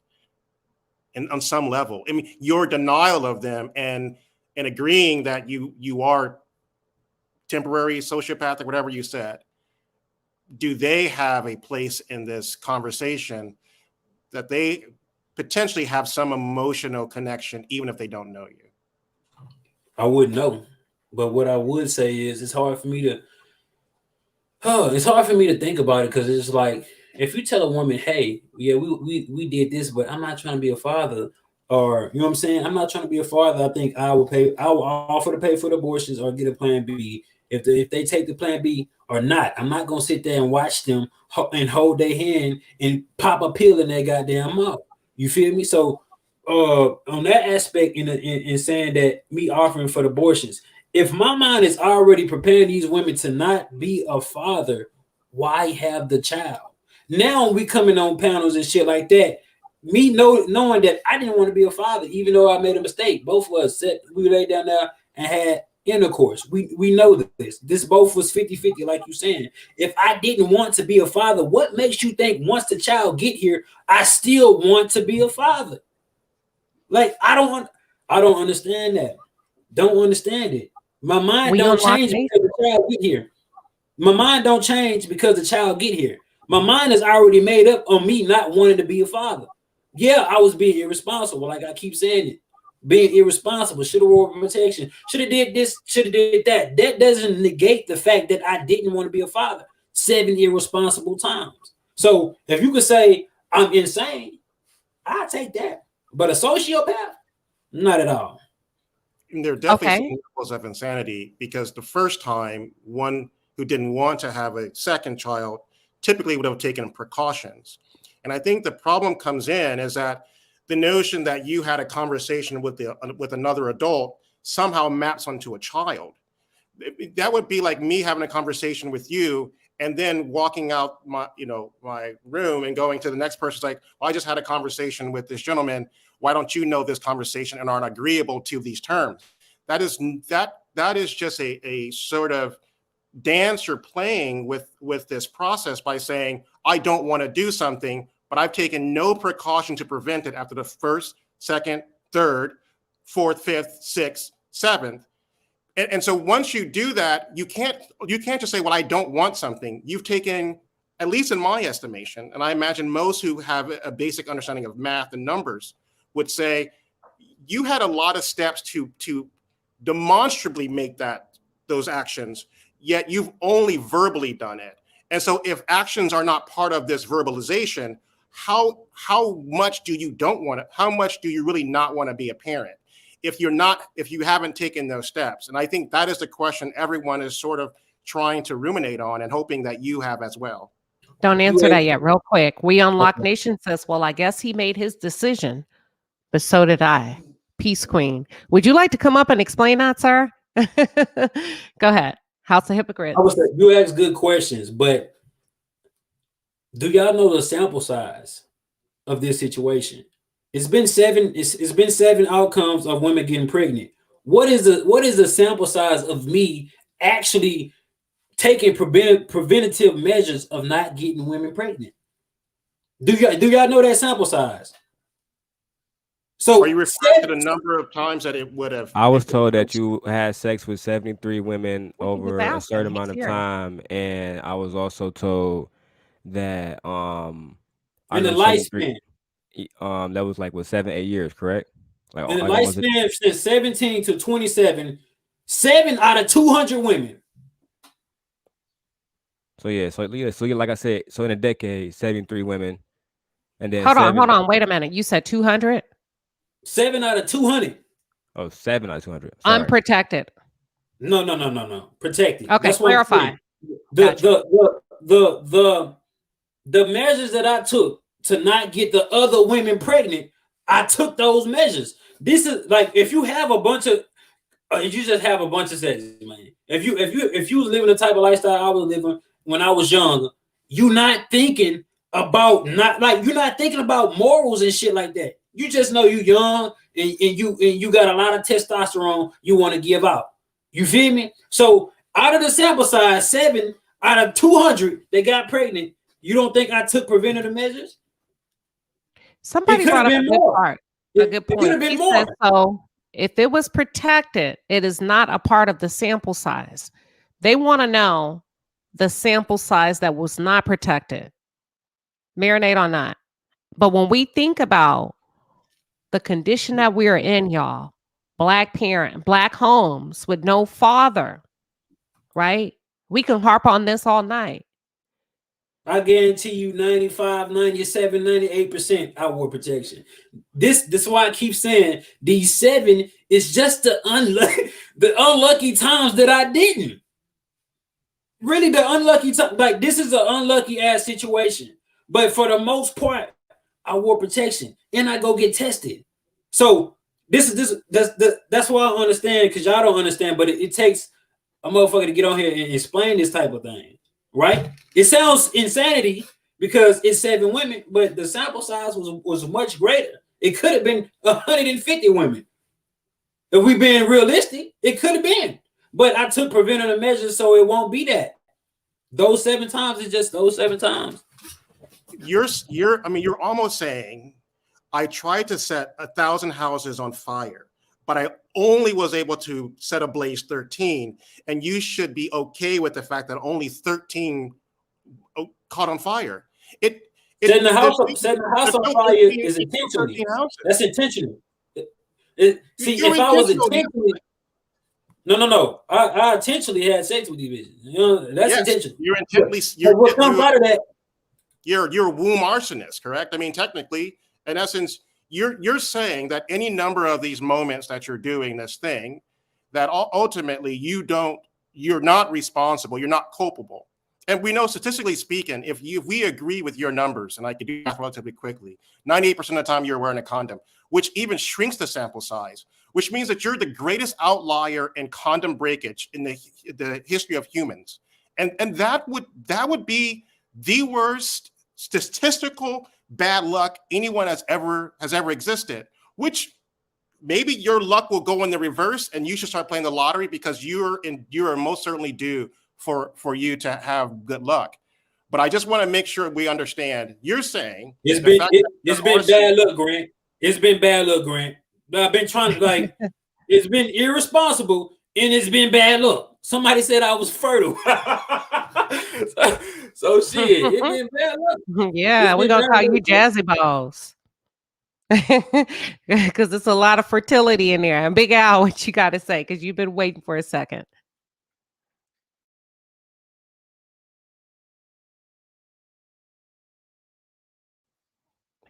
Big Al, you're up next. What would you like to add to the conversation?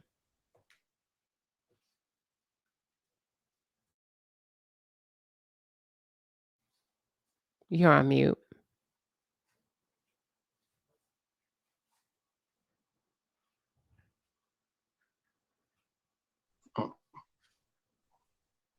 Daryl, anything you'd like to add while Al works on his so I believe this is audio. back to the first thing I said in the first podcast, that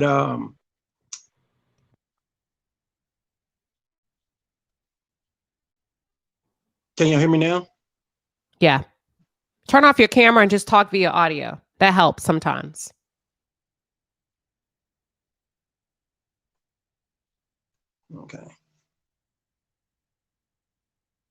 Okay, can you hear me now? Yep, you're perfect. Go ahead. Okay, this goes back to the first thing I said in the first podcast, and the things that I told my sons. Like, when you go out there in the world, enjoy yourself, find yourself. Don't look to get married till you're about 32 to 35 years old, because you really don't know what you want in life. You really don't know what you want. You think you believe you do, but you really don't. Right around 32 to 35, you start defining yourself and realizing what you want and need in life. Now,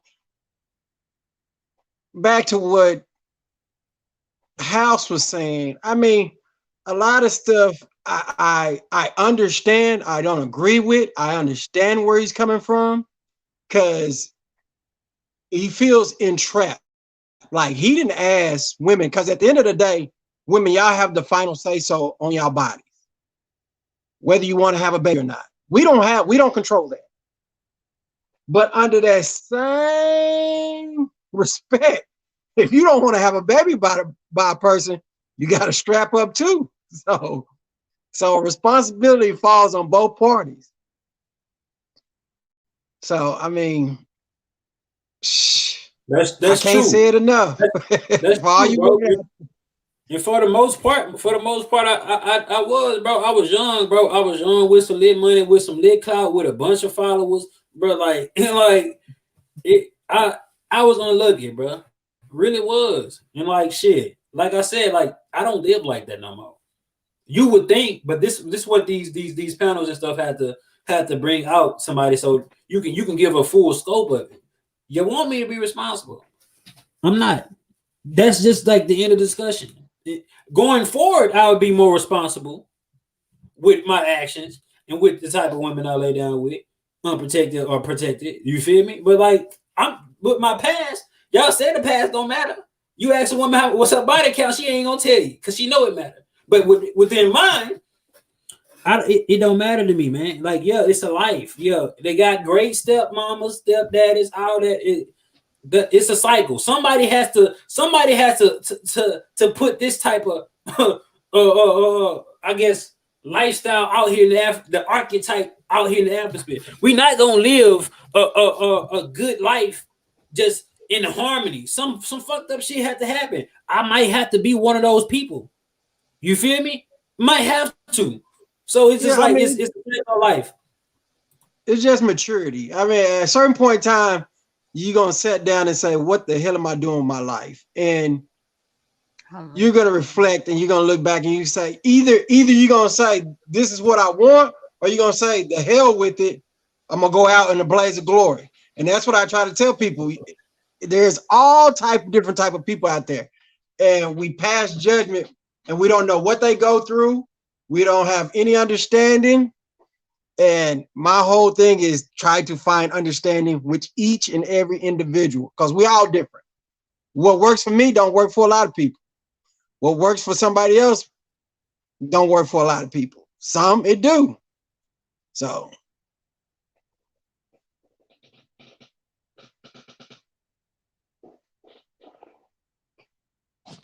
All right. May I go real quick, Queen? Queen, because you're muted. I think that I didn't hear you because you were muted. All right, cool. But Go ahead. thank you. Very quickly. So, House of Hypocrites.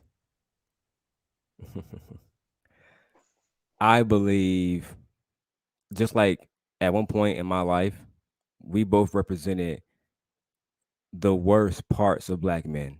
The Black men who have the ability to sleep with Black women, to spread our seed wherever we want because we're handsome, women flock to us. But let me say this, because like I said, the women don't matter. I'm not here to police you on that. I can't police you on that. I'm not your father, et cetera, et cetera.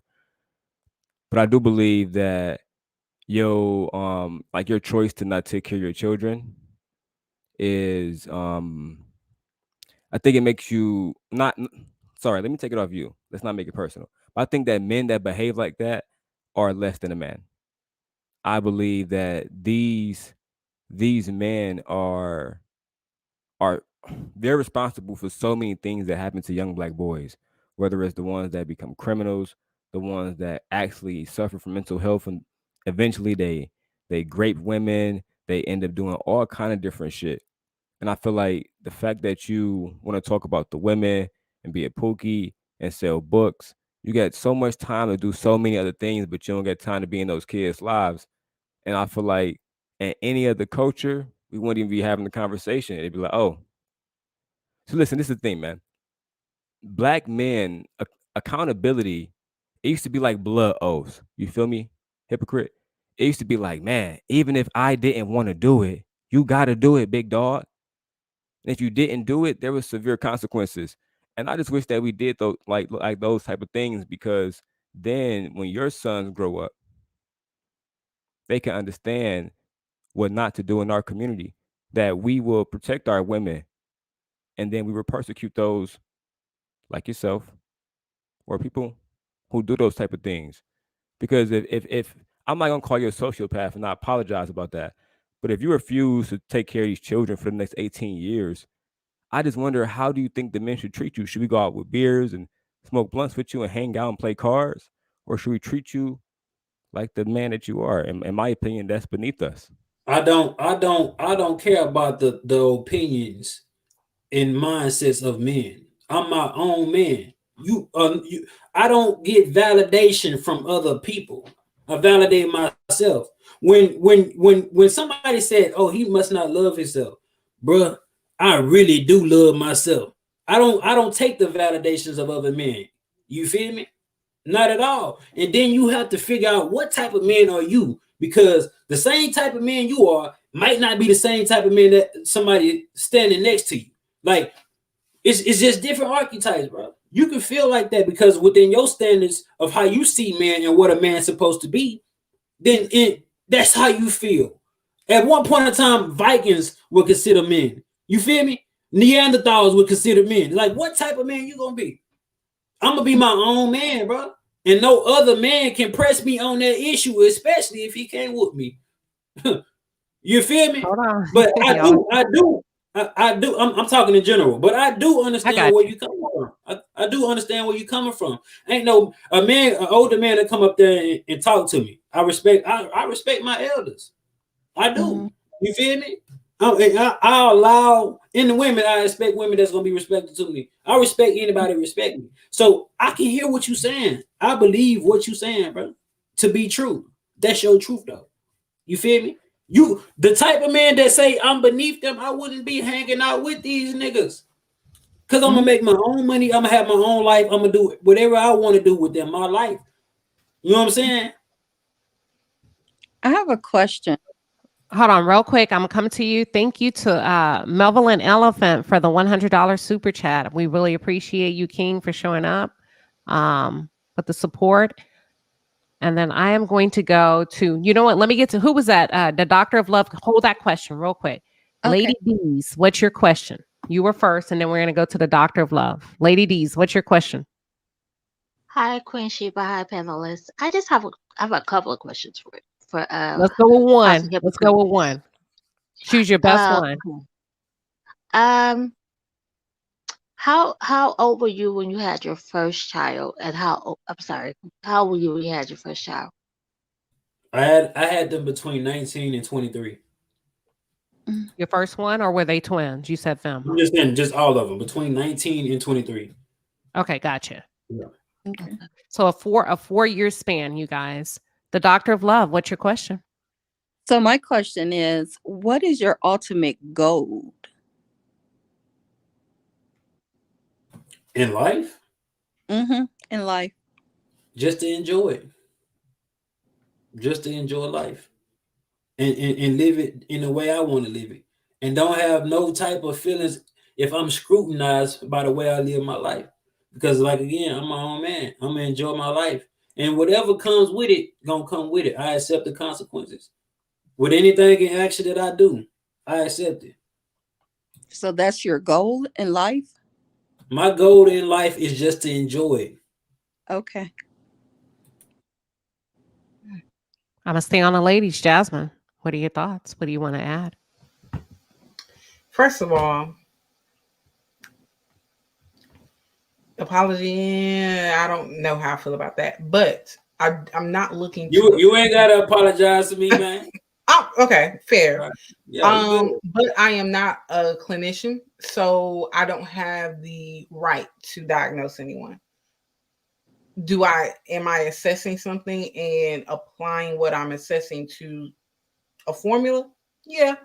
So, but again, not to offend, because you've already said that this has been a more welcoming place than other places you've been. And I don't want to take away from that, because I do like the open forum of what's going on here.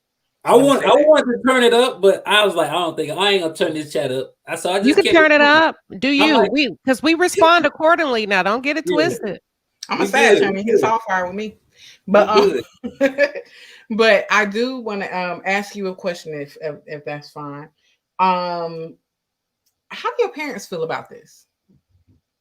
They don't got no horse in this race. Okay. Do they not know, or They know? They know. They know. They know they ain't raised me like this. So okay. Do they not want to meet their grandchildren? Have they talked to you about it? If my mama say if they reach out to her and she has some type of feeling in her spirit that this can be her grandbaby, she'll do the DNA test, yada yada yada, and be in their life, which might make me change my mind. But I'm not actively going out there so they can have that opportunity. If they get it, they get it. But if not, they don't. That's just how I feel about it. So you mentioned DNA, and that leads me into my second question. What happens if these children who don't know that you're their father, just so a boy and a girl just happen to meet? What happens then? Because they share the same DNA. Everybody been asking the same questions, but I don't know what happens. I don't know what happens. That's something out of my control. Well, I could intervene. I can't care about anecdotal or a hypothetical situation. It can happen. Like I said last show, you can win the lottery too. Like you can win the lottery, but within that situation, that's a 1 in a million chance. It can happen though. It really can. I want to I'm read just this assuming chat they real might quick all be by in the same Kevin state. Moore. Let me So read this real quick by Kevin. He says, "There's an old saying: keep living. Life is one of our best teachers. What is not taught early may have to be taught later in life." I like that. I agree Real with that. quick, let me go to Lady D Keys. Any other questions before I drop you down, Queen, from the stream, from the panelists? Also, because I got two more. We can go with one. We can only go with one, and then Dr. Love, I'll give you one more. Okay. You say you over the first child's mother having the abortion. Are you sure you're over that? Because you might still have some type of No, for sure honey. over it. Like I said, I realized the fact that I didn't have a choice, but I do have a choice. So that's the only thing is. Now the choice might not be socially accepted, but men have choices too, and that's one of them, which is not socially accepted. Yeah, I'm over it because I won't do future children like this. The ones that I want with the women or woman that I have. You feel me? So it's just like, yeah, I'm over it. All right. Okay. Okay. Lady D Keys, I got to drop you down, but thank you for coming up, Queen. But look, real quick, House of Hypocrites has to go soon. Let me ask you this: based on you've really been a hot item on the market, right? And you contribute to single parent households. I think anybody does that didn't get married, that didn't become one as a family, whether they're however we want to compile that, describe that. What's some takeaways when you think about lessons learned, things that you feel like you're walking away with, things that you can add to a woman's life, your own life, right? And regrets, if any. I don't have none. No takeaways, no regrets. I think I'm just gonna keep living, and then within those moments, I have something to learn from. Conversations, it help, but sometimes shit just go one and out the other. You feel me? So I ain't got no regrets. I ain't got no takeaways, but I will say this: I don't live the same way I used to when I was between 19 and 23. That's behind me. I'm telling y'all a story or stories that happened when I was young. You feel me? So, like I'm saying, like the book, My Life, My Choice, the Book of Pookie on Amazon. It's going to explain a lot. It's going to go into depth, like really in depth. It's a hot market. People want to just understand. It's a lot of men that think like this. I'm just the one that went viral for the shit. But if you want to get into the mind of this sociopath, go read the shit. And you're going to see. And it might really open up the eyes of the nature of men, this type of man in women, for real. Give us something that women probably should be aware of that they don't know and they think they know. When you talk about it, will open up the mind, right, of what men really think, the ideology regarding their behavior and sex and women. What's something women would be shocked to learn if they open that book? Just because you give him your body don't mean he gonna stay, but they know that. Mama's baby, daddy's maybe.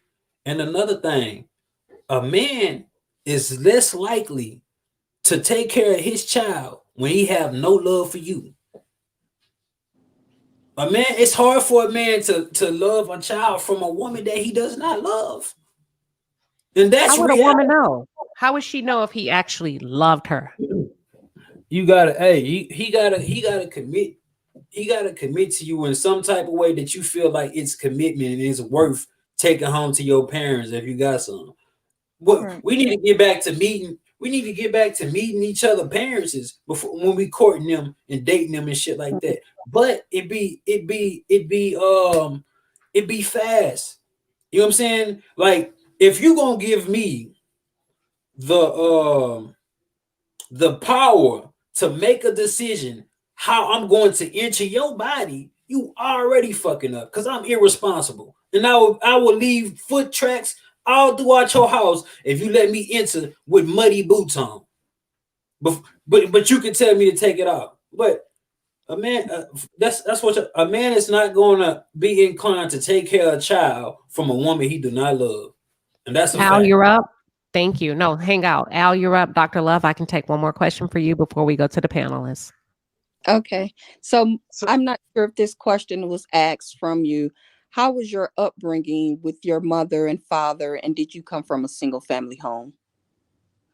No, I came from both parents, like middle class, with small businesses, on some land, a big family, brothers and sisters. Like we was raised right. We weren't raised like this. We weren't raised how I grew myself, but no, everything. I'm grateful for everything and how I grew up. Were your parents married? Yeah. Okay, got it. Okay. Al. Oh, thank you, Dr. Love. Thank you. Al, you're up next. What's up? And then Grant, Daryl, you, and then Grant, just like the order. But let's open it up. We don't have to stay on the House of Hypocrites. He has to go in a moment. So Al, what's up? Okay, me and the house are completely different. Like I grew up, I didn't have a father. My father got locked up at a very early age. So my mother raised me, but I had my uncles, I had my grandfather, I had homeboys. A wise man once told me when I was younger, he said, you want to see a successful person? Show me his circle of people that he's around. So I know because I have young men just like House. I see it in and every day.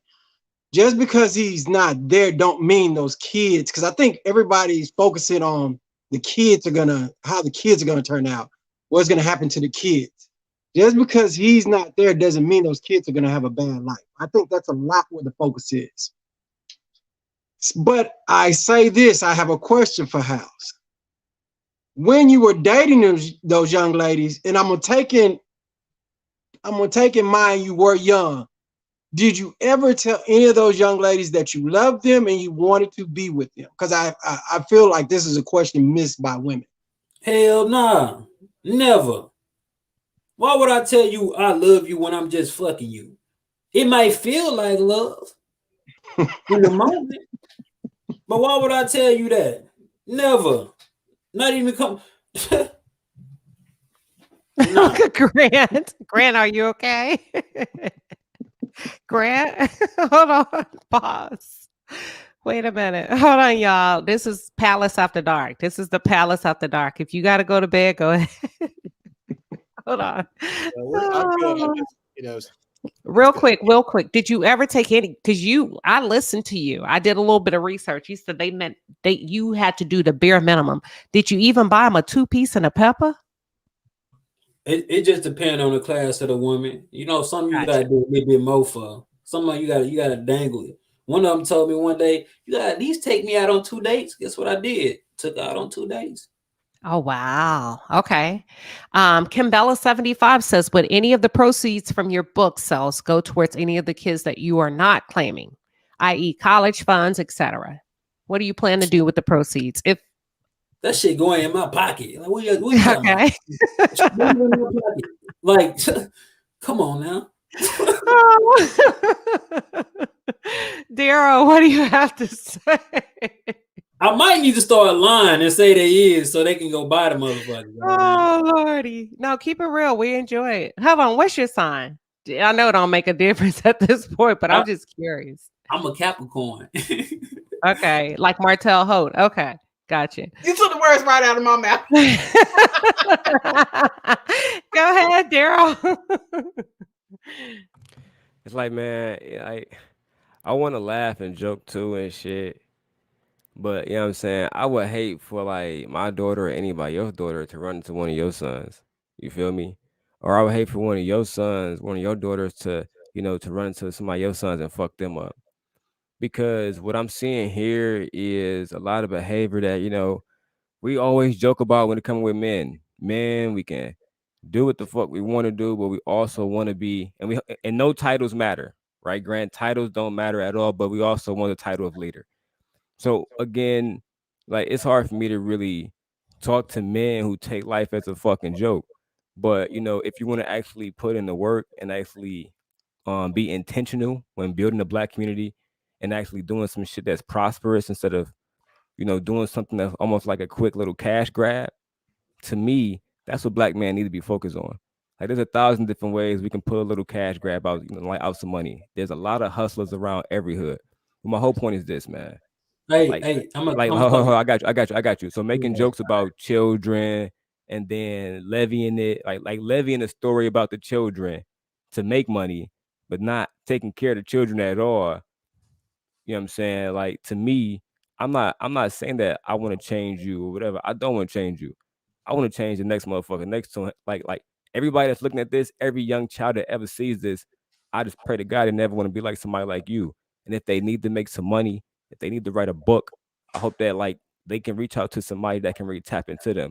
Because it seems like to me, like you, like, I mean, I don't know what you was writing before this, but it seemed like you took advantage of a situation. Let's call a spade a spade. Like, I don't know if you. So you don't think the people that are reaching out to me to get on these interviews, do these lives, is taking advantage of the situation? They took advantage of the situation, bro. I said it before. So I said it before. be a hypocrite. I got you. No. They hypocrites just like you, because in any other situation, when they was talking to men who had children who's just like you, they said it was like they'd call you a bum. They'd bring up how they was better than you. They'd talk about how they was married and you wasn't. They'd talk about how they produced to society and you don't. But it was an opportunity for one to shit on all the women that you had children with, which everybody else on every other show presumed that it was Black. Nobody presumed that you had sex with a Korean women, Asian women, right? Russian women, right? Middle Eastern women, right? Nobody assumed that. Yeah, I never told y'all the races of these women. Y'all can run with what you want to run with, and I'm not going to. No. We adults. We speaking facts only. So my whole point is this. So what's the fucking fact?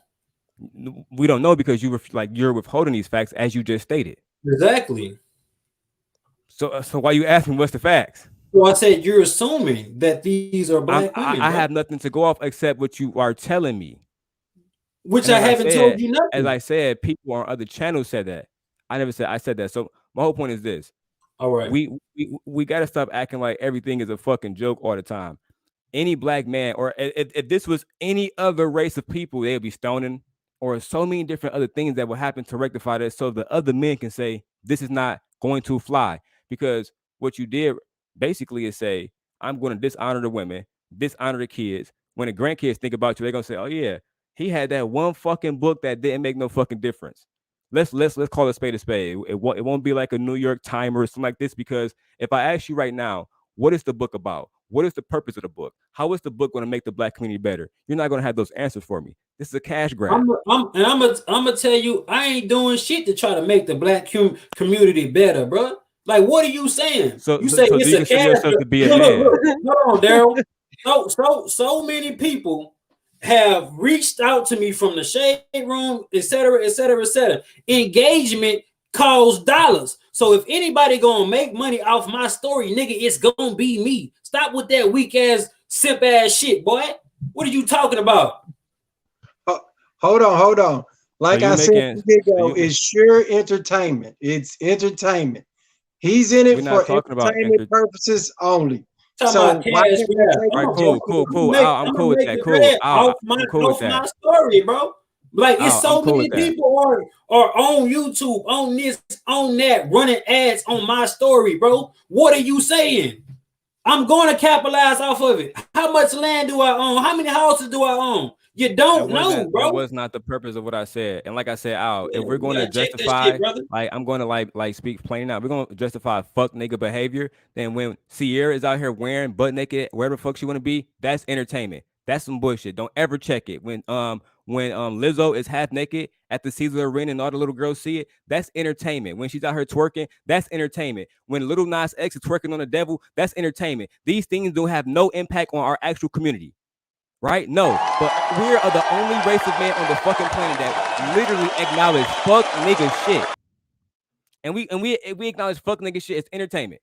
Only us. It's the reason why. Let me speak real quick. It's the reason why in China, in Japan, they won't even show certain shit in Marvel films. They censor Disney and every fucking body else. Why? Because they know exactly what they want pumped into their households. That way they can control the community. But see, as black men, we make a fucking joke and mockery and monkey dance out of everything. Every fucking thing. And wonder why the black women have no fucking respect. Hold on. Let Grant get in here. He's been waiting. Grant, what do you have to say? Questions, feedback, real quick. It's quite a bit. It's a lot. I would just say you have every right to sort of live the life you want, House. I don't think at this moment convincing you of anything is what anyone's trying to do. I mean, honestly, having sat here and sort of listened to you, it's almost like there's this person behind this exterior that truly wants to be the kind of person that is not maladjusted, correct? That you somehow there's a person in there that really cares about people. But then when challenged, there's this other part of you that wants to be guarded. And so the sort of your frustration with Daryl there, I think kind of speaks to these two pieces of you, this rivals within you. Part of you understands that you've made some mistakes and that you have to atone for it. But then the other part of you kind of hasn't quite come to the place where you're willing to truly understand how your decisions reverberate. And I think that may be the place where, as you go through these panels, I think you have every component within you to sort of sit back and reflect. I would highly sort of suggest and recommend you lean into that reflection, and versus sort of kind of reacting to critiques. And I don't think Daryl was attempting to sort of sully your name or your decisions. I think he was just pointing out that for someone like you on your side of the ledger, your position is that women need to make better decisions, but I can make these bad decisions and then create the pool of individuals who are still going to probably have no father. Their outcomes are going to be bad. So you can't just say women are bad and I'm cool and my behavior is okay, but then I'm going to then push all of the blame on women and sort of abdicate your responsibility. But I think you're working through it, and I will encourage you to continue. Grant, I have not once ever said I wasn't responsible. I've always stated that I made irresponsible decisions. What I would continue to keep saying is people want to hold me accountable, but they can't. People want me to be responsible for a decision I said I wasn't going to be responsible for. So I never neglected the fact that I had a role or a horse in this race. Never. I never put all the blame on the women, but I do say you got to watch out who come into your house. If their shoes dirty, tell them to take their shoes off. I never deflected from responsibility. You feel me? I just said I'm not gonna be responsible, bro.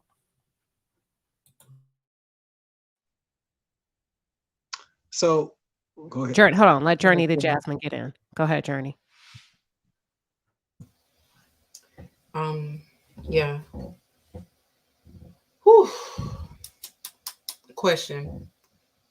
So as a child or just in life period, did you have any aspirations? Like, is there something that you aspire to be? Did you feel like you came to earth with a purpose? No, I just came to die again. That's it. Mm-hmm. Just came to die again. We gonna experience life on all type of different levels and forms. I might be the abandoned child that I abandoned in my next life. I gotta experience it. I gotta experience all these levels of life that the source or God has to offer. Have to. Is that real? It just can't be sunshines and rain. This might be my particular moment I have to live through so it can better my spirit once I can feel. This is a vessel. We don't feel as much as we do on a daily because this is a vessel. Maybe in the next life I can feel that and understand that. But people don't understand that on the level that I understand. But again, I'm a sociopath. Self-proclaimed.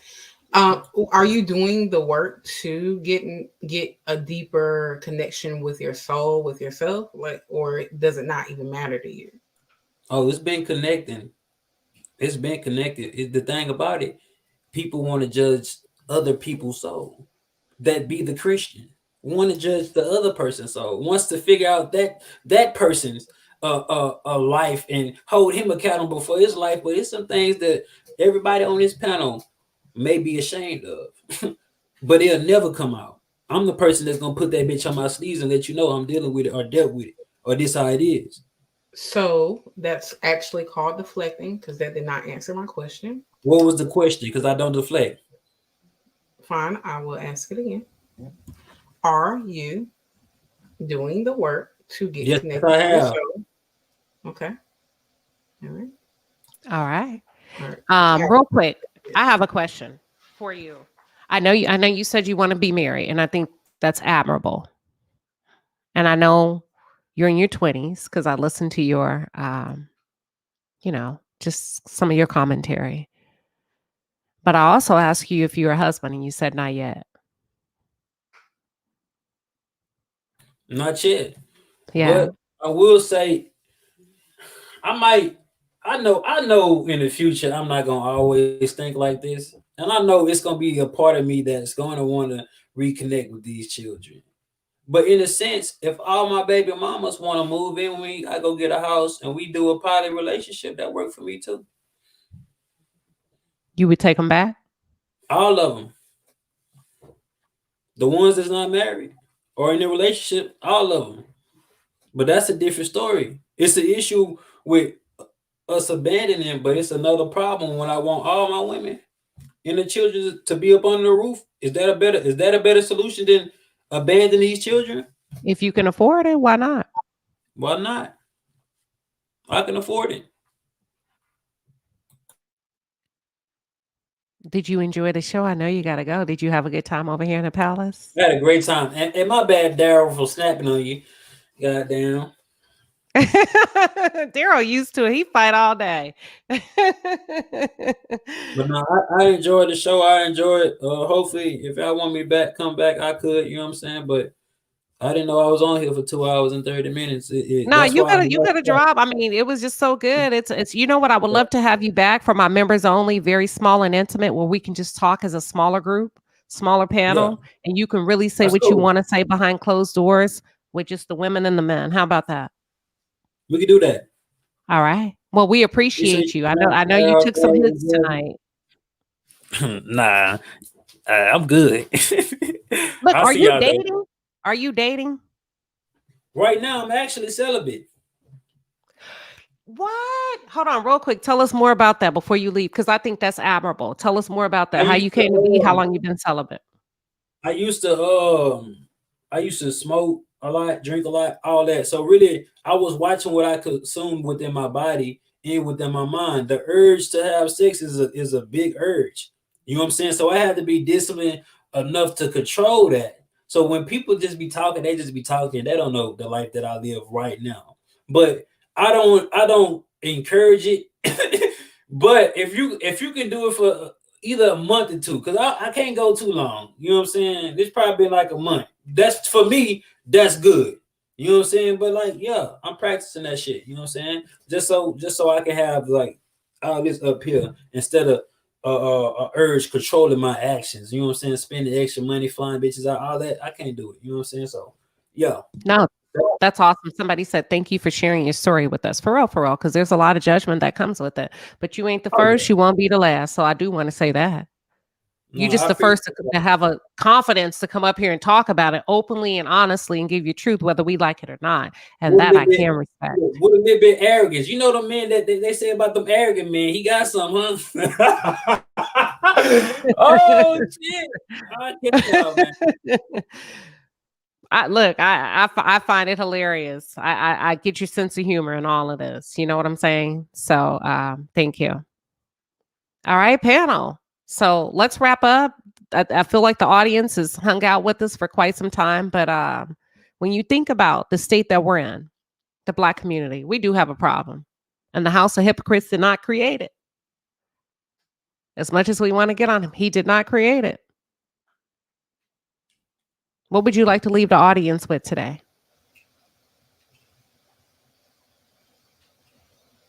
I think Jasmine should go first. I think the lady should go first. Your audio is real low. I'll go. I heard him. He did not create it, but he is perpetuating it. But I'm not standing in judgment there. It just is what it is. I'm observing the fact. I'm going to go back to going back to someone said, how are we going to heal this? Or like what's our end goal? So I wrote down earlier, I said, we need to address the root of the problem.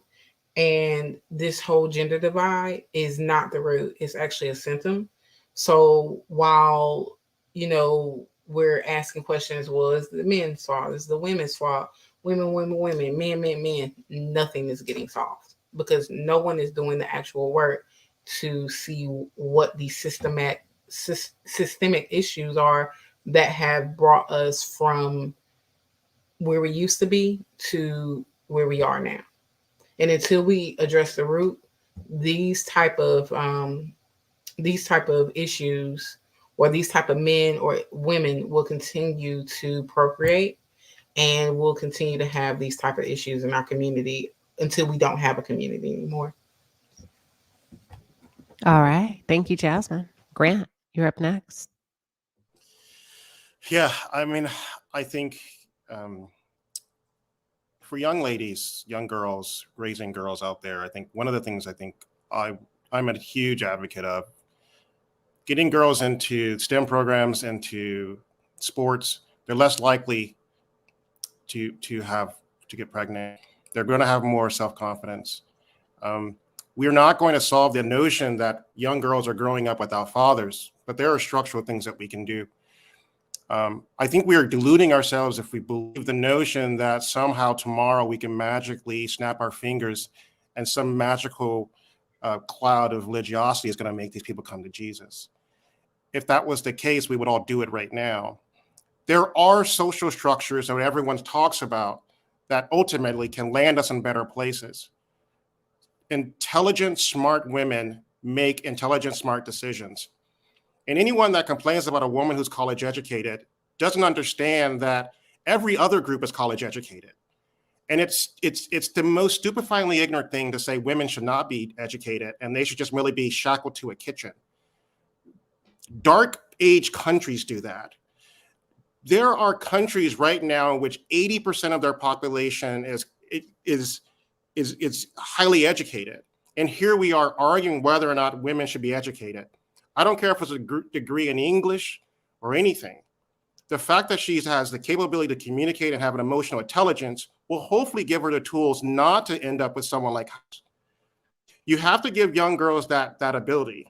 And for the young men that are thinking merely with their lower extremities, the fact that we aren't challenging young men not to think solely in that way, that the thing that they're most proud of is the thing between their legs.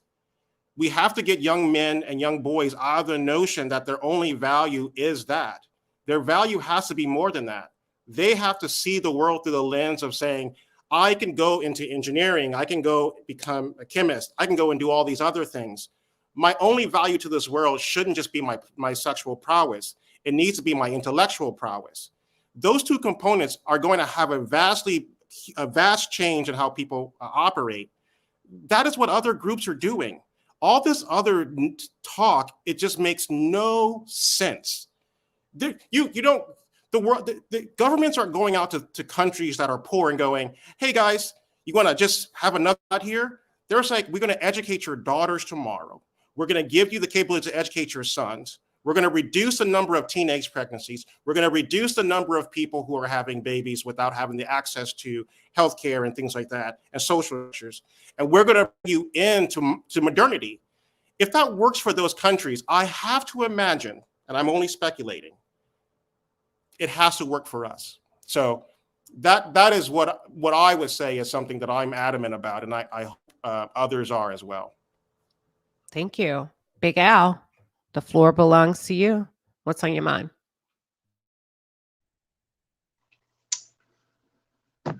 We should look at this tonight as a learning tool. It's the same as when Obama was president, right before Trump took presidency. Everybody was, nah, he's not going to win. And I said, yes, he will. The reason, necessary evil. Till the day we die, there's going to be necessary evil. There is going to be things that we do not like as a culture that we're going to see. And if you don't take heed to it, you will fall in it. House is not the first guy, nor is he the last, nor is he one of few. I know many guys like him. I see it day in and day out. It is our job as men to raise daughters, tell them what to look out for. It is our job to treat women the way they're supposed to be treated, to show them, look, this is how you are supposed to be treated. So when they come across guys like him, they don't make the same mistakes as those 7 young ladies. So if we don't look at things as teachable moments and facts to be facts, the way he wants to live his life is a fact. That is a fact. No one can change him but him. And if we don't accept facts to be facts, then we'll end up in the same situations and circumstances and we won't change anything. We got to look at facts to be facts and how people act. That's it. Hey, I'm picking up what you're putting down. Daryl Long, what are your thoughts? I think my main thing is this.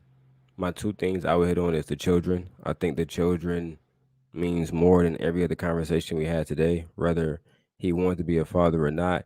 Once he began having sex with women without protection, you knew your responsibilities. And I guess, in our community, we can pick and choose when it's time to actually hold ourselves like accountable and responsible to our to everything that comes with just being a parent. Like, and if the men can just get away with this, then to me it just made me feel like the whole community is ruined. Like, if we have elders who actually agree with it, I think it's crazy. And the fact that there's no consequence for men who can move like this, and it's crazy because Black women get harassed every single day online, and there's live streams every single day about Black women who do this and the damages that it can have on the community and future children. But here, those things aren't really they're not really highlighted. So I just feel like that there's a great discrepancy in how to discipline women and men when it comes to this topic. And lastly, when it comes to him, I would just say that I would just hope that no young man want to be like him. Like, for the life of me, I don't understand how you can have children and you don't care about the children absolutely at all. You're not concerned about how they're going to grow up. You're not, I don't know. I think that's just very weird.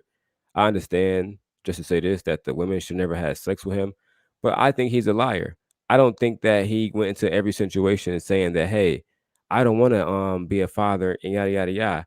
I can't take a person like that at their word. I believe most of the stuff that he said tonight was to sell his book, which is not even out yet, which probably is still being written. It don't come out until like a month and a half. It's literally on pre-order. So to me, this was just a money grab, and call a spade, bro. That's all. I want to play devil's advocate real quick before we disconnect and say goodbye. You said, I hope that young men don't want to be like him, but there are young men that are him. The Kodak Blacks, the NBA young boys, the Blueface, the Nick Cannons. That's why I said he did not create this problem. And when we think about what the reality of it is, we give them a pass. We sensationalize their music. We sensationalize their product. We sensationalize their platforms, right? And then, is it that we don't want them to be like him? Or we don't want them to speak on it in the manner that he's speaking on it so openly and transparently? So what makes us uncomfortable? The kids that he's fathered or the truth that he's telling as it relates to him? Panel, what are your thoughts? 30 seconds or less. Daryl, hold off. Process. Jasmine, you're up first. Ask your question one more time. I want to make sure I understood you.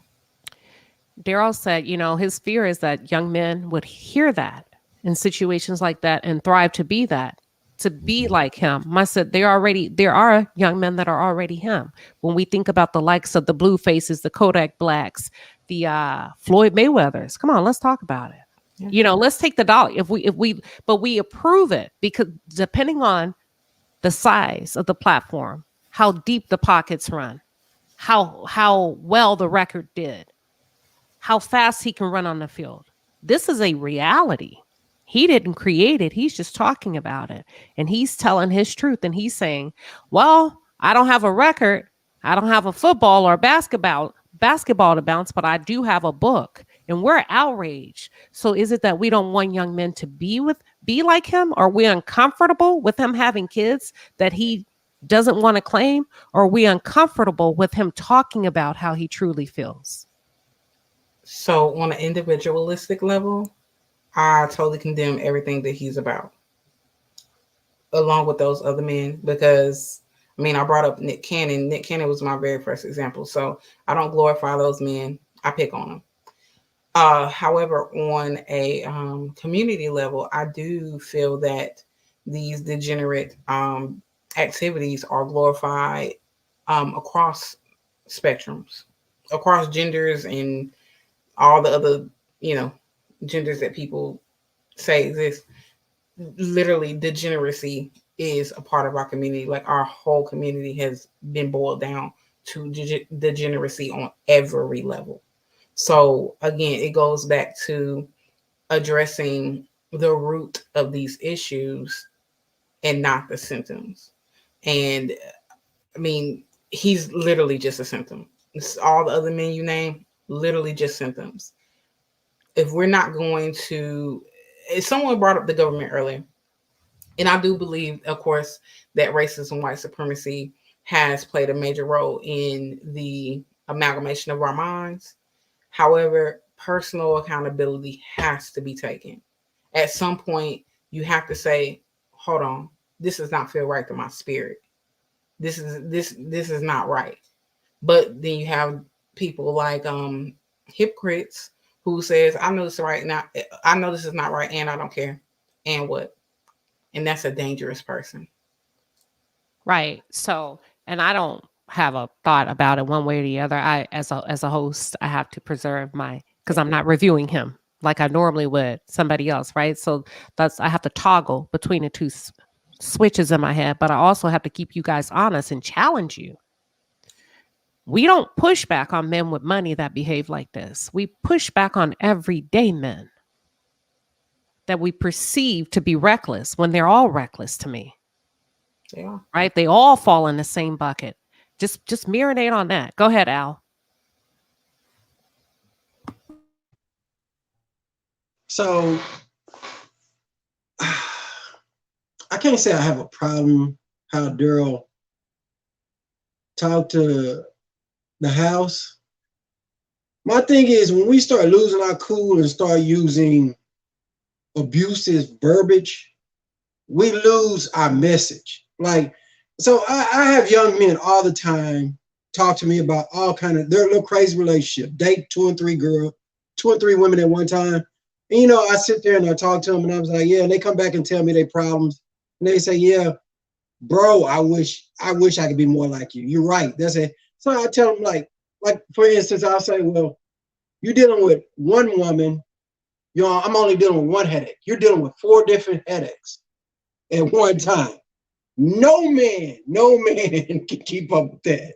So they come back and we talk back and forth, and I've reached a couple of them, and it's the manner. If I take out that same tone and say, man, you're a fuck up or you're a piece of shit and doing all that, like I said, no matter what Daryl said, he's not going to change that man's views. He's not. That man is going to do what he want to do. Only thing he can do is change. Daryl can change his kids' views and those around him. And even then, you got to watch how you speak to people. So it's like at a certain point in time, communication is lost when we start getting violent or using certain language. So I'm not saying, okay, I understand where you're coming from. We call them men, whatever. You can only change the things around you. You can't change other people's environment. They have to want to change it themselves. This is why I say it's just nothing but entertainment. You don't like it, don't watch it. You don't want your kids watching it. That's you. That's how you govern your house. As men, we have to govern our own house and stop worrying about what other people are doing. This is what women are looking for. How we govern, how we move. All that other stuff is obsolete. There's going to be many like him. I see it every day.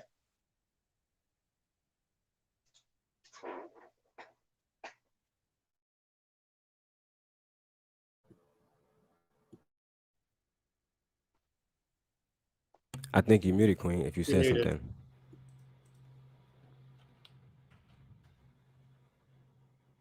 Hold on. I said, Grant, the mic belongs to you. But then I said, Jasmine, I'm gonna come back because I feel like you got something lingering right there. You know how they have that think bubble that's still going. But go ahead, Grant. And we got to wind down, you guys, in the next 3 minutes. Go ahead, Grant. Yeah, I'm quite agnostic to hip hop. Hip hop is a relatively popular music. It doesn't derange other groups. They are not busting a cap in each butt. And so if the music is as popular as it is and other groups are not deranging, you have to then figure out, then what are the other features of our community that are causing young men to actually view themselves through that lens? And it's our language and how we view ourselves. We tend to think of everything that is sort of whether it be educational or aspirational towards something beyond being a hip hop star or a basketball star. Those things tend to be viewed through the lens of being white or Asian or other. We can't talk to each other as if we are sub to everyone else. So we have our language with each other, the way we communicate with each other is as if we don't belong in those, or they're so foreign to us. The things that are not foreign to us are the things that we're like, well, yeah, we do that. We actually are sort of hip hoppers, gangsters. We have to be mad. The fact that grown men constantly in this environment are saying, don't be testing my manhood, whatever that means, and I will stick whatever. Why do grown men have to constantly go towards violence? That is a feature in our community. I can go all over the world, and I've never run into people like, well, you can't walk down the street like that with your woman because someone's going to stab you, whatever people say in these communities. That's insanity. We have to reprogram the notion that we're just sub. And we have to take away the idea that the images of someone with saggy pants is masculine and a guy with a pink jacket is feminine. I don't think, and even if you don't agree with someone having a pink jacket, you should be more outraged that you have grown men walking around with their butts hanging out. You're taking one person with a pink jacket and you're completely saying that this is the worst thing that can happen. And yet you have this whole group of people over here whose whole lifestyle is thuggery. That should be the outrage, not a pink jacket. Because pink used to be a masculine color. So obviously it doesn't matter. But I can tell you, no one with their butt hanging out is getting a good job. And most of those guys who can't seem to pull their pants up clearly are not going to be good humans, are not going to be part of a good society. So we should be as frustrated with it. Hip hop's not the problem. It is the low expectations that we have on ourselves, and they will continue to dog us because the rest of the world does not care what hip hop people are doing. They are not busting and capping each other's butts. Thank you, Grant. I have to agree really quick. I cannot stand the assignment of masculine versus feminine. We possess both traits. I think it's the most asinine argument, and I think it's so ignorant that they don't even realize the fact you're masculine, you're feminine. Idiot, you have both. And anytime you exude one over the other, you're completely out of balance. And that's a whole psychological thing, but I'll go into that later. But I most certainly agree. Even when it comes to women, right? They play women into shutting their mouths on these panels. to be feminine, to go, and a lot of women buy into it and they say what they need to say just to be liked and accepted and maybe get an interview here and an interview there and a pat on the head there. But at the end of the day, you're still the object of that negative affection. If you listen to the argument, it's still against women. And if you put 5 quote unquote feminine women on the panel that go along to get along, they're going to attack you all one by one. They're going to peg you off one at a time. And eventually it will be your chance. So there is no winning side when it comes to that side.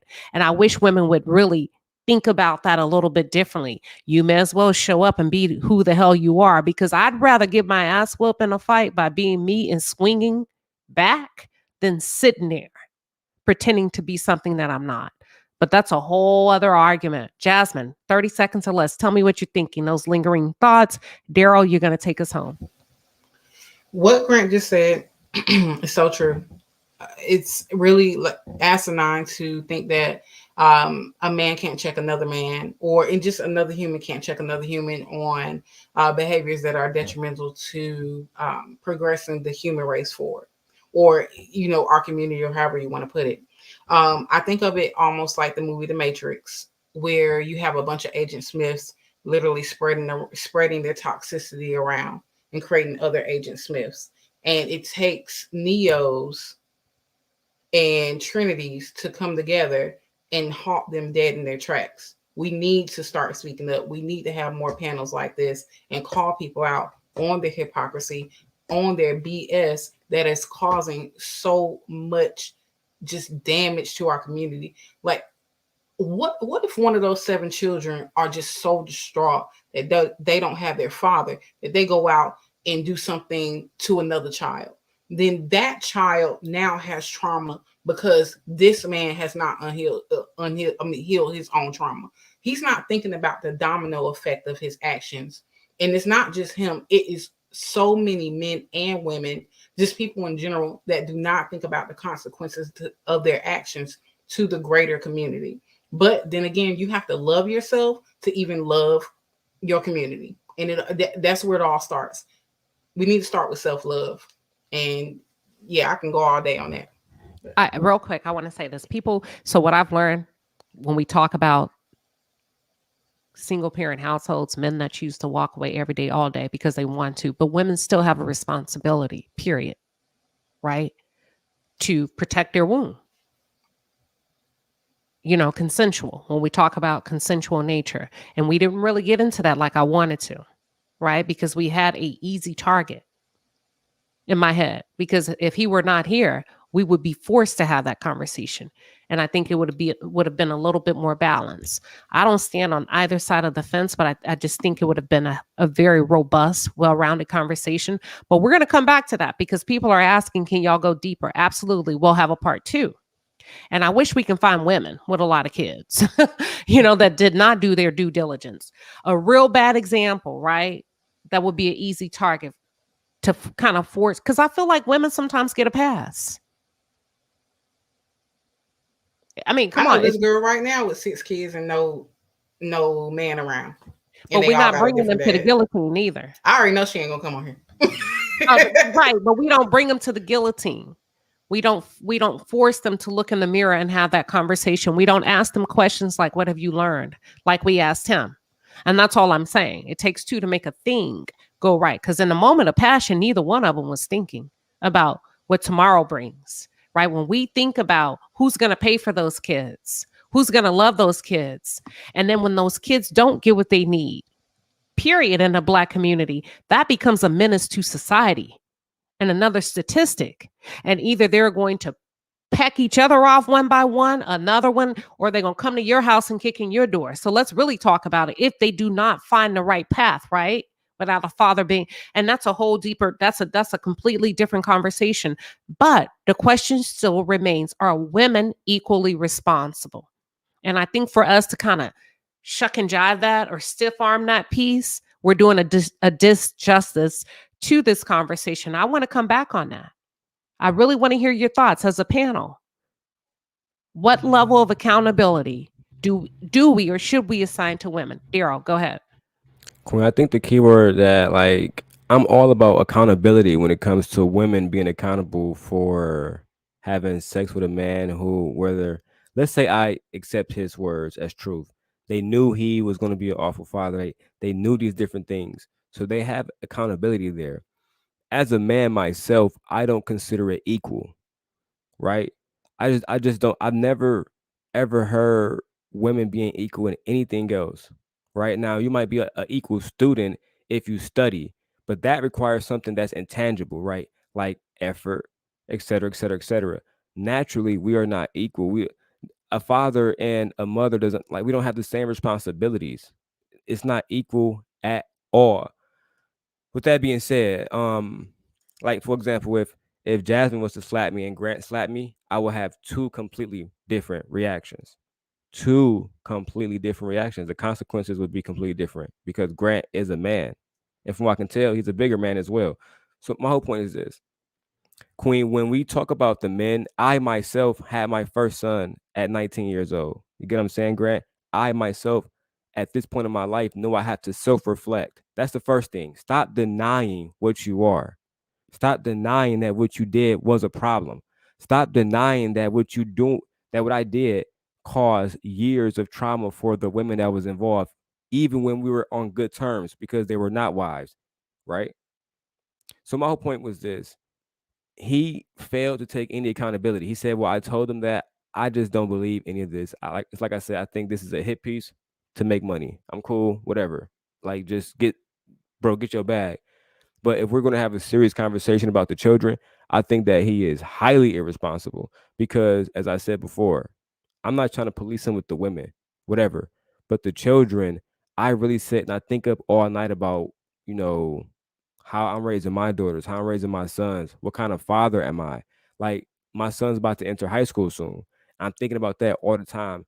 What kind of man as he grew up to be will he look at me as? Like how I treat his mother matters to him. He tells me this. How I speak to her matters to him. And when he see me in situations like when he was younger, when I was in college, we would speak very violently to each other. That rubbed off on him, right? And at times he didn't want to speak to me. And at times he would tell me, this is how I'm treating somebody else's daughter now, right? I have a girlfriend and I'm treating her irresponsibly. But how can you check me, father, when you treat my mother like irresponsibly, the person who gave me life, right? And I have to take my son's words into account and adjust my entire mentality as a father and say, damn, I thought I was a good father because you have clothes, son. You have food, son. You have all the toys and cars and everything you want, son. But you know what you don't have? The lessons that's going to make you a better young man. And an example of a father that should be that better man. I wasn't that.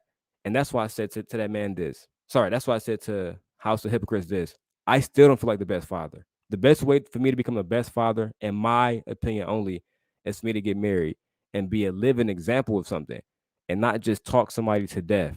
Be a living example of it. That way my son and daughter can see it. That's how my father did it. That's how my grandparents did it. That's how a lot of my aunties, they're all married.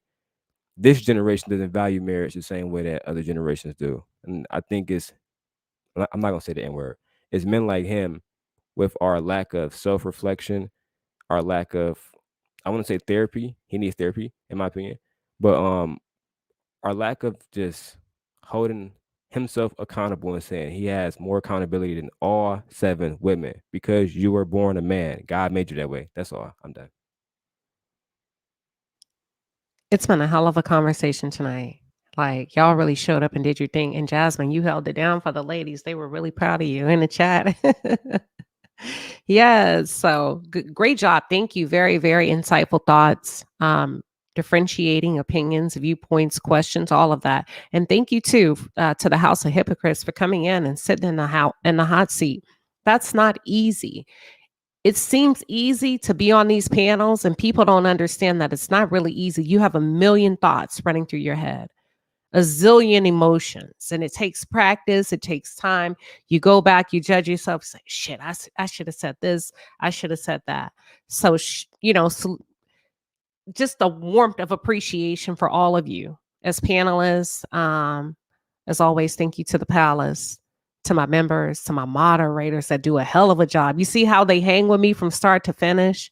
All of you, I really appreciate all of you. There will be a part 2. We're gonna spin the block in 2 weeks. I need to give everybody a break. We'll come back with the same panelists in 2 weeks. And if you feel like you're up for the challenge and you want to jump in, I may choose one of you, okay? But you got to bring it. As always, thank you all. God bless you. Good night. Y'all want to say bye real quick? Good evening, everybody. Well, sorry. Good night, everybody. Have a good night. Thank you, Queen. Thank you to the palace. Grant, Jazz, AL. Thank you, guys. And House of Hypocrites. Now I'll make sure I drop his book again. Absolutely. Thank you so much, Queen.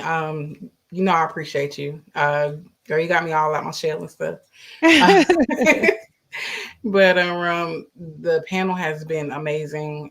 This has been a great conversation. I even appreciate House of Hypocrites for coming up and telling his story and being candid enough to do so and have us critique it. I mean, that can't be easy.